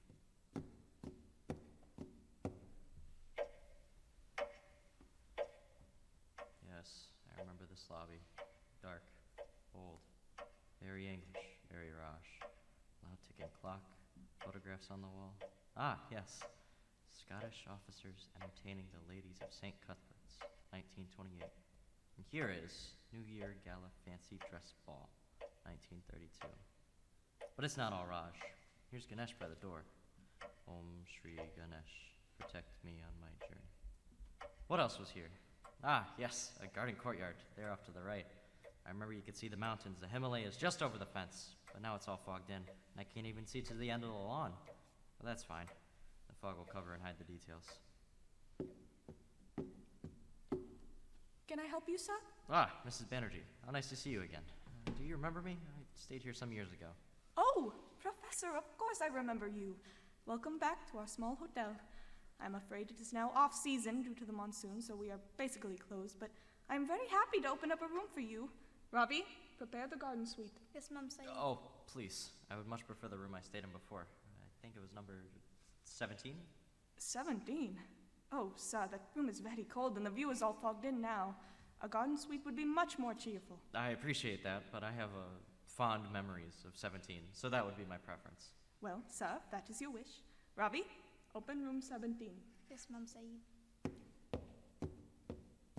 Would you like to rest in the lounge while Robbie is preparing the room? Actually, I'd prefer to head straight to the room now, if I may. Well, of course, sir. I will show you the way. Please, I'm sorry. It's just that I want to see if I can remember how to get to room 17. After all these years, that is. As the gentleman wishes. Please proceed. Now, let me see. It was down this hallway. There's a lounge on the left. Here, small stairway on the right. And there was a wide doorway to the dining room right here. The terrace was ahead, and then... Shall I show you the way? No, wait, sorry. Back up. Yes, here, the small stairway on the right. It would be quicker if I show you. Up these stairs. Right again. Another narrow corridor. And left. And, aha! Number 17. The Sahib has excellent, fond memory. I'm almost finished, sir. I opened the shutters, but all you can see today is the fog. I will fetch you some fresh towels, may I? Same old room. I remember you could see a famous mountain from this window. Kanchenjunga. Very good, Professor. Kanchenjunga. That used to be our little joke, remember, Mrs. Banerjee? I remember. You used to be a very difficult guest. You would not let anyone into the room unless they said Kanchenjunga. It drove us all crazy. Sorry about that. I just wanted to know that I was pronouncing it correctly. Now that we're alone, may I speak to you confidentially? Oh, of course, sir. What would you like to discuss? Did I understand that you're basically closed now? That there are no other guests? That is correct, sir. Except for Ravindra, I've let the staff go for the season. But of course we can accommodate you. And would it be an imposition for you to keep my presence here, shall we say, confidential? All my guest information is strictly confidential, sir. So if someone else were to arrive here inquiring about me... Are you hiding from the police, sir? Then I can... Oh, no, nothing like that. It's just that, well, you may remember that I am a researcher, and I often get questioned by reporters about my latest projects. It's very annoying, and I specifically chose this room so I could work in peace and privacy, and I would like to not be disturbed. Well, sir, just so we understand each other, I will keep your stay here strictly secret from everyone, except the authorities. By law, I must report who is staying here, but only if I am asked to. And since we are closed, and no one knows that anyone is staying here, it is very unlikely I will be asked. To everyone else, you can be The Invisible Man by H.G. Wells. Thank you, Mrs. Banerjee. You've set my mind completely at ease. Not at all, Professor. Not at all. Now, what about meals? Please, I'll take care of my own meals. Very well. Can we fetch your luggage now? No luggage, just what I have in my pockets. Shall I have Ravindra prepare a fire? It is a little chilly in here, and there's a coal stove. No, thank you. I prefer a little chill, and I can start the fire if I need to. Well, then, if there is anything you desire, Just some privacy, please. Very well, sir. I will leave you to your privacy. Oh, Mrs. Banerjee. Yes, what is it now? Mrs. Banerjee, you're a lifesaver. Why, thank you, sir. Now please close the door. Safe and sound at last. Yes, it's all coming back to me now. Writing desk, single bed, small coal stove, wash basin, and wardrobe. I believe I spent many hours in this very same chair. As for my luggage, let's see what I have in my pocket. Ah, yes, excellent. Best poems of the English language. That should pass the time. Well, let's start with, here it is.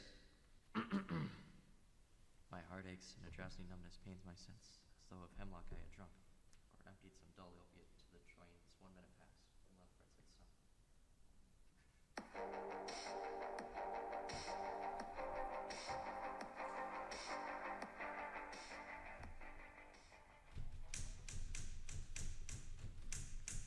Stop that infernal typing. All right, team. We've been at it for 3 days now. We are running out of time. Tell me what you have. Let's start with you, South America. Where did he go? Oh, everywhere. All of the major Inca cities. Machu Picchu, Cajamarca, Cusco. Then he scoured the Nazca Plains and the Atacama Desert. Wrote a number of papers on the Nazca lines. One of his theories is that... Look, skip the theories for now. Just tell me where he was. Like I said, he went everywhere. But he didn't spend more than a few weeks in any one of those places. Then, about 6 years ago, he entered the Amazon basin in Bolivia and disappeared. A year later, he staggered naked into Manaus in Brazil, 1,000 miles away. He was delirious and nearly dead. Spent months in the hospital. Did he leave any notes about where he had been? Nothing. Nada. I'm not even sure he knows where he had been. But as soon as he was released from the hospital, he headed straight back to Bolivia and Tiahuanaco. Where the heck is that? Just south of Lake Titicaca in the Andes Mountains.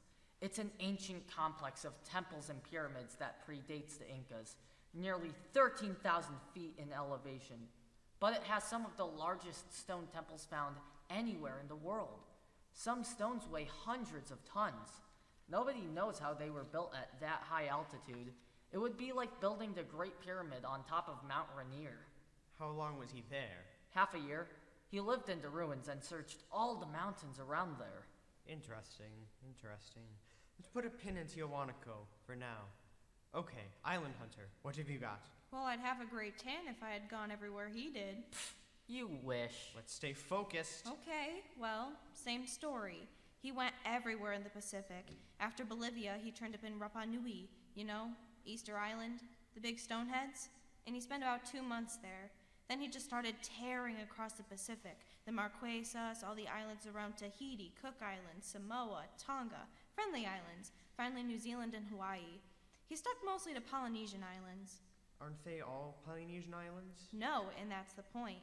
There's another ethnic group called Melanesians, clustered around New Guinea and the Solomon Islands, and another group, these tiny dots here, called Micronesia. But the professor had a theory that the Polynesians had visited everywhere in the Pacific. Micronesia, Melanesia, even these tiny rocks far from Hawaii, even California and Alaska, all without the aid of StatNav or GPS. It's as if they knew where they were going before they got there. Or that they were looking for something? That was his theory. He believed Polynesians used their skills as navigators, not just to settle the islands, but to search for something that had been lost. Okay. We could spend all day speculating about the professor's theories. Maybe we can even get him to give us a lecture. If we can ever reach him. I need locations, not speculations. Which I was getting to. Which brings us to here. Kapinga-Morangi. Kapingi-Mo-what? Kapinga-Morangi. It's this tiny island here near the equator. It's out in the middle of nowhere, but it's a Polynesian island, and all the islands around it are Micronesian or Melanesian. Only 300 people live there, and the highest elevation is 1 foot above sea level. Something about this place caught the professor's interest, though. He spent more time here than any other island. Most of the time he was scuba diving around the reef. Maybe he likes collecting tropical fish. Doubt it. I think he was looking for some artifact. Okay, it's an unusual island and he spent a lot of time here diving. Anything else to favorites? Your criteria: remoteness, and 1 way in, 1 way out. Interesting. How so? Only way to get there is a ship from this other remote island, Pohnpei. It comes once a month, and the prof was there for 4 months. Okay, good work. Looks promising. Put a pin in Kapinga-Morangi. Right. Well, I guess it's my turn. Time-wise, the professor suddenly left the Pacific 3 years ago and headed for Southeast Asia. Same old story.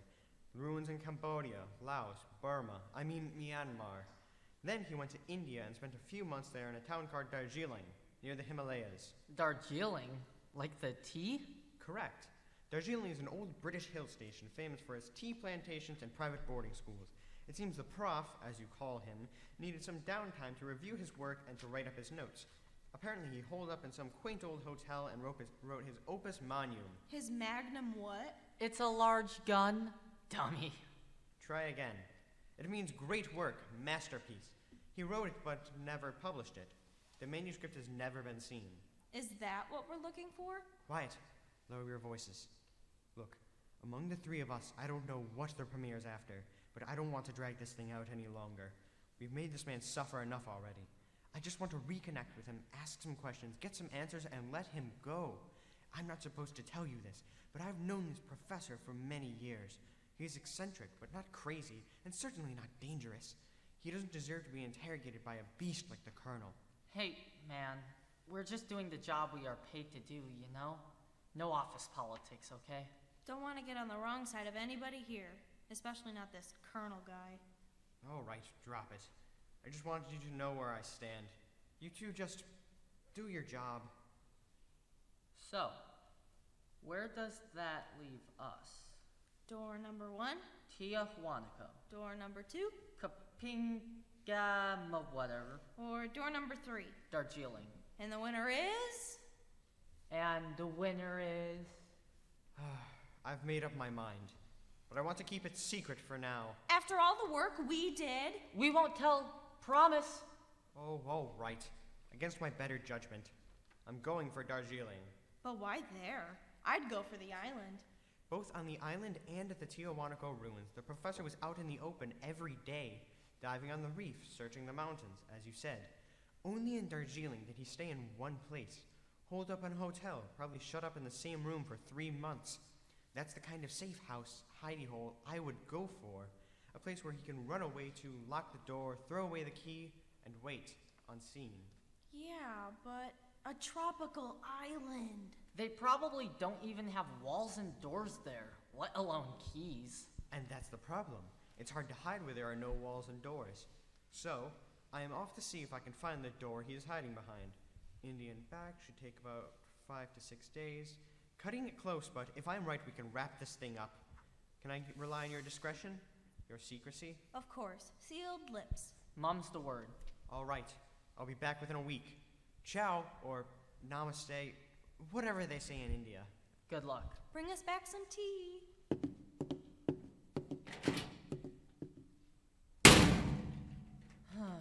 I guess it's back to babysitting again. You get the first shift. I'm beat.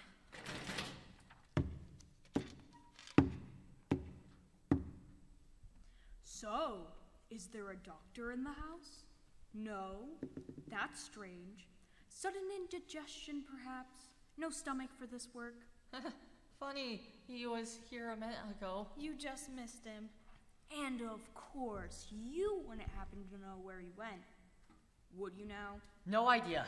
Who could say? It's a big world out there. A pity. I was looking for a new assistant. Someone I can rely on. Is the pay better? What are the benefits? Oh, great benefits. For one, you get to stay alive. Please, we are just doing our job. And the pay is better if you're allowed to collect it. Any takers, or will it be necessary to terminate some extraneous employees? We promised the doctor. You don't owe him anything. After this fiasco, he won't even be around. Will you keep your promise to a dead man? We don't want any trouble. We're just trying to do our job. I'll make it easy for you. You can still report to the doctor, as long as he's around. But now you have a dotted line to me. A secret dotted line. Agreed?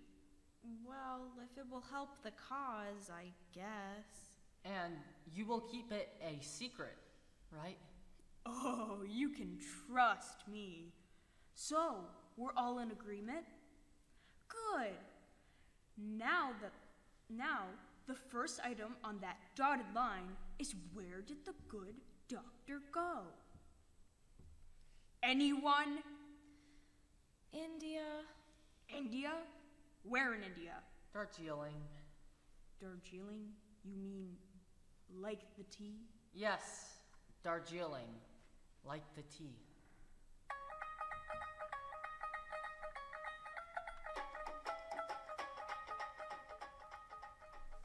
Well, I've been in Darjeeling for a day and a half now, looking for some clue to the professor's whereabouts. Fascinating town. An eclectic mix of English cottages, Hindu shrines, and Buddhist temples. The boarding schools here look like Eton and Rugby, surrounded by the Himalayas.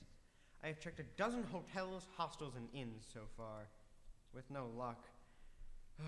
Looks like one more hotel up ahead, at the end of the road. At the end of the road. Last hotel at the end of the road.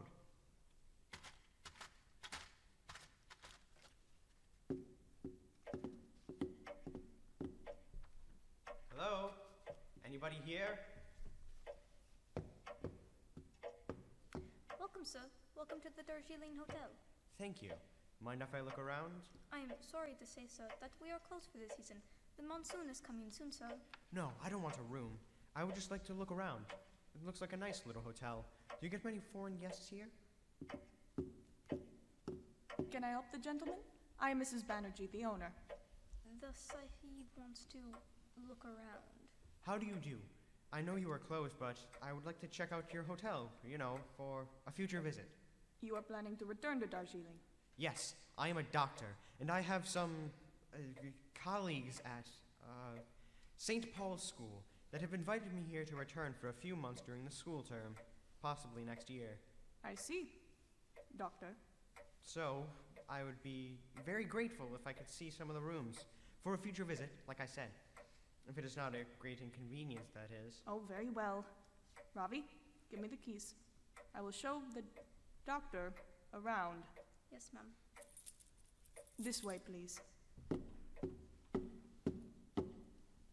you get many foreign guests here? Occasionally. Here's our best room, the garden suite.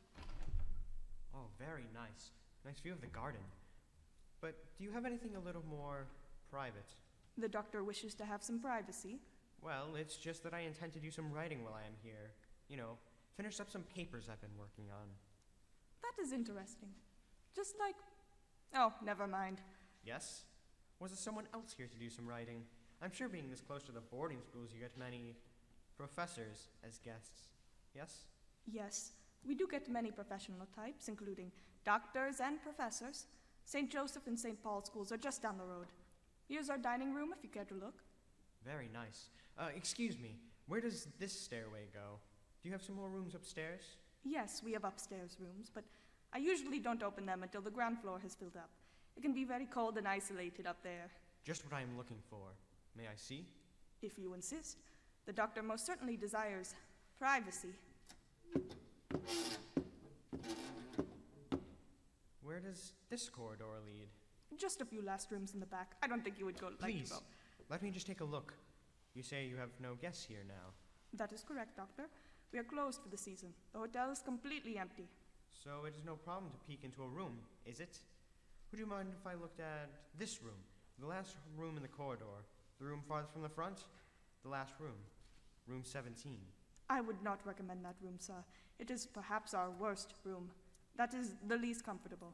Please, let me just peek in. There are much better rooms downstairs. Indulge me. Oh, very well. The doctor is very insistent. There. A cold, dark, empty room. Are you satisfied now? Let me look inside. Yes, the last town, the last road, the last hotel, the last corridor, the last room, the last guest. What guest? There is no one here. Oh, nothing. May I open the curtains? Please do so. Today should be the last good view before the monsoon clouds cover the mountains. Beautiful. And if I'm not mistaken, that is Mount Kanchenjunga. Did I say it wrong? Kanchenjunga? No, sir. You pronounced it most correctly. You just reminded me of a former guest. A professor who stayed in this very room some years ago. Yes? A professor? He stayed here? Do you remember how many years ago? Oh, at least 3. A very nice man, but a little eccentric. He would not let anyone to enter his room unless you said, Kanchenjunga. What? What was that? Please, say that again. He had a funny habit of making you say Kanchenjunga before he would open the door. It was like his password. He said it helped him to learn to pronounce it correctly, but really, I think he insisted on saying it just to play a prank on the hotel staff. He was funny in that way. This is amazing. Truly amazing. What is so amazing? Oh, I just happened to know a professor like that many years ago. Very intelligent, but slightly eccentric. It sounds like it could be the very same gentleman. Yes, and what a small world that would be. My, look at the time. I really must be going. Thank you for indulging me. You have been most helpful, Mrs. Banerjee. The Sahib has an excellent memory.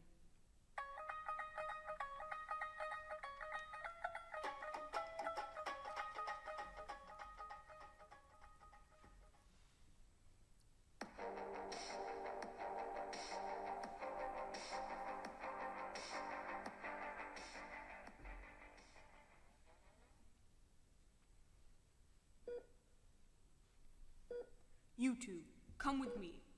It's time to get some answers from our so-called professor. We've wasted our time waiting for the so-called doctor who has seen fit to take a vacation in India at this crucial time. Well, I'm not waiting any longer. Doctor or no doctor, I'm going to proceed with the interrogation. But the doctor said not to disturb him until he returned. The doctor is still looking for him. Idiots! You're both idiots. How can the doctor be looking for a man when that man is lying right here in front of us? But the doctor explained it.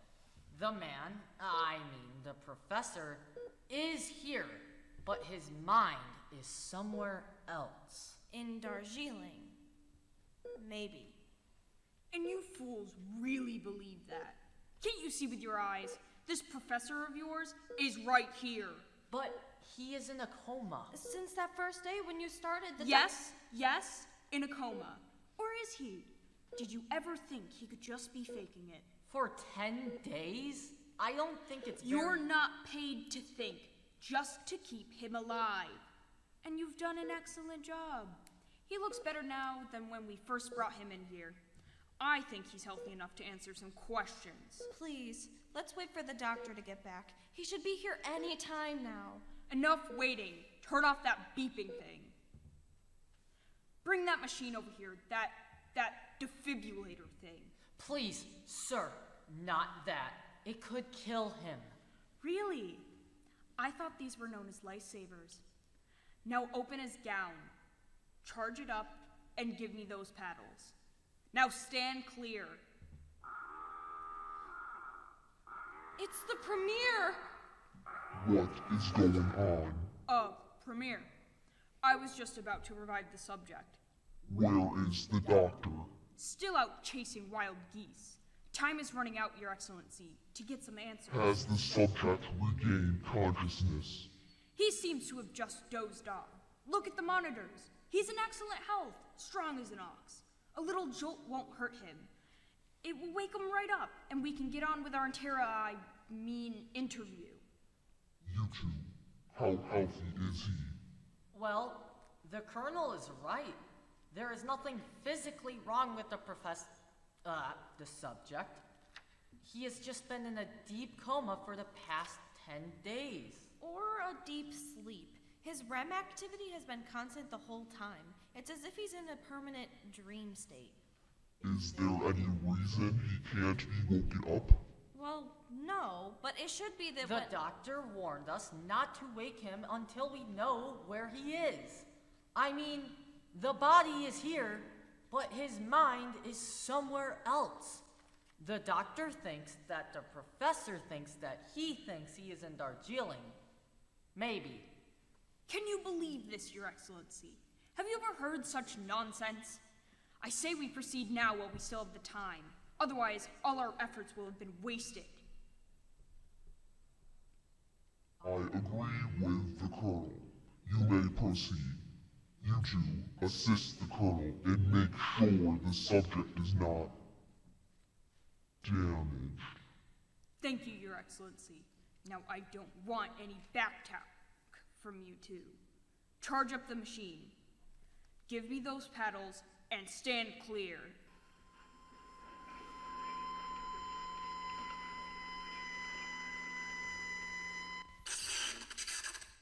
Look, his lips are moving. What is he saying? I can't tell. Let me get closer. It almost sounds like he's reciting a poem.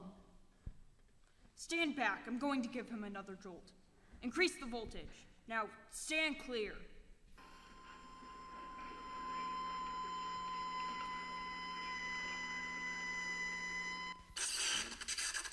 And now the storm blast came, and it was tyrannous and strong.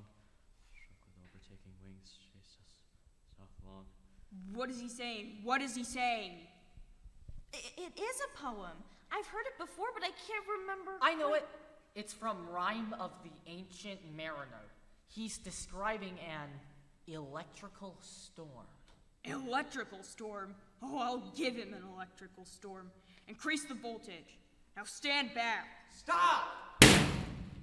What in blazes are you doing? Doctor, you're back. It wasn't our idea. We didn't want... Shut up, you two. Turn off that machine. Put down those paddles, you fool. I warned you not to insult me. Get away from that man. Are you all mad? Do you want to kill him? Your own technicians assure me the subject is in no danger. Oh, he's a subject now, is he? So impersonal, so much easier to interrogate. There is no time to argue this. You have been gone for over a week. Do you have any results or not? Or have you just been wasting our time? Results? Yes, I have results. I know where he, the professor, is staying, where he thinks he is staying. I know how to reach him and how to bring him back. Now, listen carefully. I need you to get him out of that bed and put him in front of a desk, like a writing desk, and a big wooden chair, if we have one. Oh, this is ridiculous. We will need headphones and a microphone. Put the headphones on the professor. I will talk to him through the mic. He must hear only the sound of my voice, no one else. Understand? Yes, Doctor. And I'll need some special effects, like on an old-time radio show. What kind of special effects? He will need to hear someone knocking on an old wooden door. Can you do all that? Give us about 20 minutes. Let's drag the old desk in from the break room. I think there's a big old chair in the basement. Good. Get to work. We don't have much time. You really believe this old-time radio show is going to work? As long as he believes it is real, it will work. Now get busy.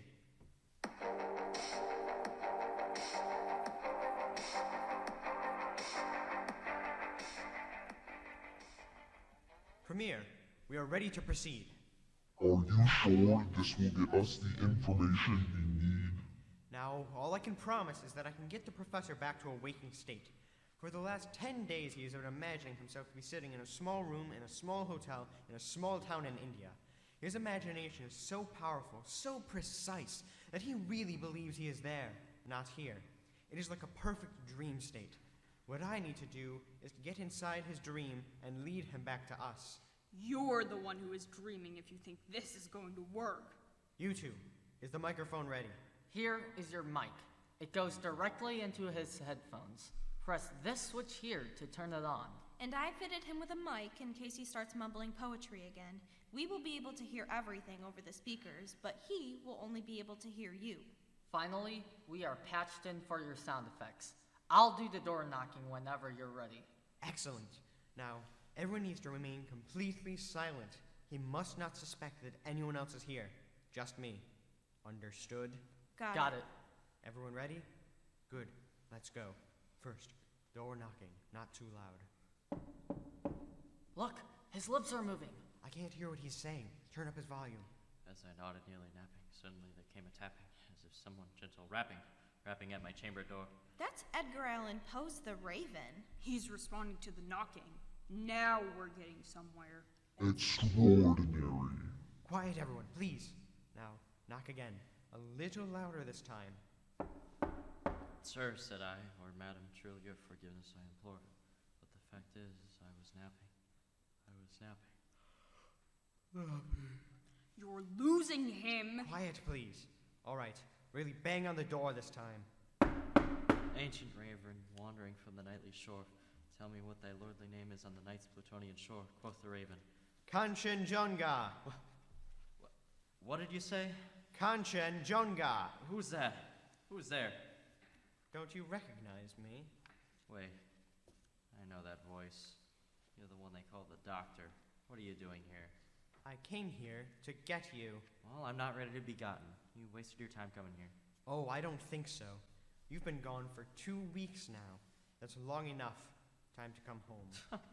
2 weeks? More like 10 days. How do you know how long it has been? Do you have a calendar in there? Are you scratching off the days on the wall with a piece of coal? Much simpler. I have my book with me. I read it cover to cover. It takes about 3 days. I've only read it through 3 times now, so I... Recited. What? What do you mean, recited? You don't have any book. You've just been reciting poems from memory. You don't really know how long you've been babbling on. I do. It has been 2 weeks. Time to come back now. Nonsense. Recited indeed. I have my book right here. Really? Which hand is it in? Raise up your hand with the book in it. I see you are raising your right hand. But there's nothing in your right hand, is there? It was right here. I must have mislaid it. Never mind the book. You don't have a book or a chair or a desk, and you are not in a room in Darjeeling. You just think you are. You have the whole place memorized, don't you? Memorized so well that you have even tricked yourself into believing that it is real. Well, it is not. It's all in your mind. Now it's time to give up this memory world and come back to the real one. I don't believe you. Don't you realize? You have won. You outsmarted us and outlasted us. Your endgame strategy was perfect. You played for a stalemate and you got it. We concede. The game is a draw, and you are free to come out. But it hasn't been long enough, has it? As I said, 2 weeks. Our deadline has come and gone. Your information is useless to us now. Come on, let's get you out of there. You can't hide from me anymore. I know right where you are. Now, I want you to open your eyes, slowly, and look around. Oh, I see.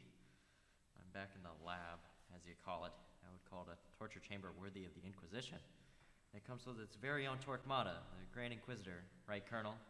At your service. I look forward to continuing our conversation. Oh, and where's that annoying leader of yours, that disembodied megalomaniac you call El Primo? If you mean the Premier, he is listening to your every word. Welcome back, Professor. We have a few thousand questions to ask you. Ask a million. You won't get any answers. Oh, I think we will. I think we won't. This game has gone on long enough. We have no right to be interrogating this man. I'm going to release him. You're going to do what? You heard me. You two, give me a hand with these straps. I think I'd rather stay out of this. Oh, it's time for my break. Get away from that man if you want to live. Colonel, this man and I am leaving your sweet company. And don't think I haven't enjoyed our association, because I haven't. I've never worked with such a twisted, sadistic, bumbling imbecile like you. Good riddance. Come with me, Professor. Let us get out of here.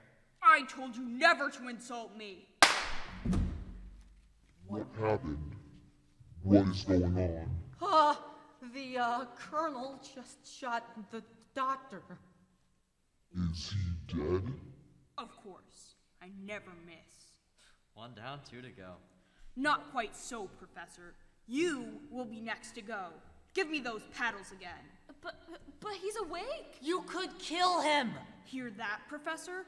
Prepare to answer some questions or suffer. Suffer the 1,000 natural shocks that flesh is heir to. 'Tis a consummation devoutly to be wished. Hamlet, Act 3, Scene 1. Oh, I'll give you shocks all right, you pompous ass. You think you're so clever with your Shakespeare and your poetry? I'm going to enjoy watching that big brain of yours being dissected. Now increase the charge to maximum. Oh, this is not good. Goodbye, Professor. Stand clear.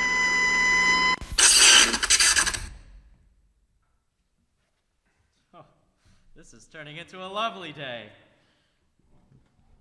What is going on there?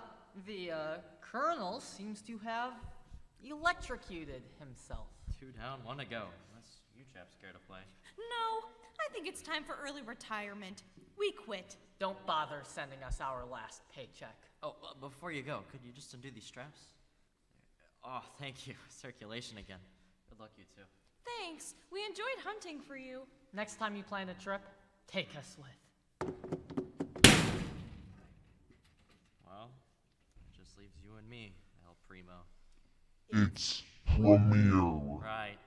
You know, one thing I learned in my travels is that for most of human history, say many thousands of years, people did not have titles. There were no premiers, or emperors, or czars, or colonels, or even professors. And guess what? There was a great peace in the world for all mankind. But then, for some unknown reason, titles were invented. And with these titles came rank, and privileges, and castes, and war. So I'm going to leave you with your made-up title. It is not made up. I am the premier. As I said, your made-up title. And I will seek out a much simpler time and place to live. A more peaceful time and place. You can't leave. How does that saying go? Something like, an actor without an audience is anonymous. The audience is left. Goodbye, whoever you think you are. Professor, don't go. And thank you for a most entertaining afternoon. Please, don't go. Don't go. Push off and sitting well in order smite the sounding furrows. For my purpose is to sail beyond the sunset in the baths of all the western stars. Till it.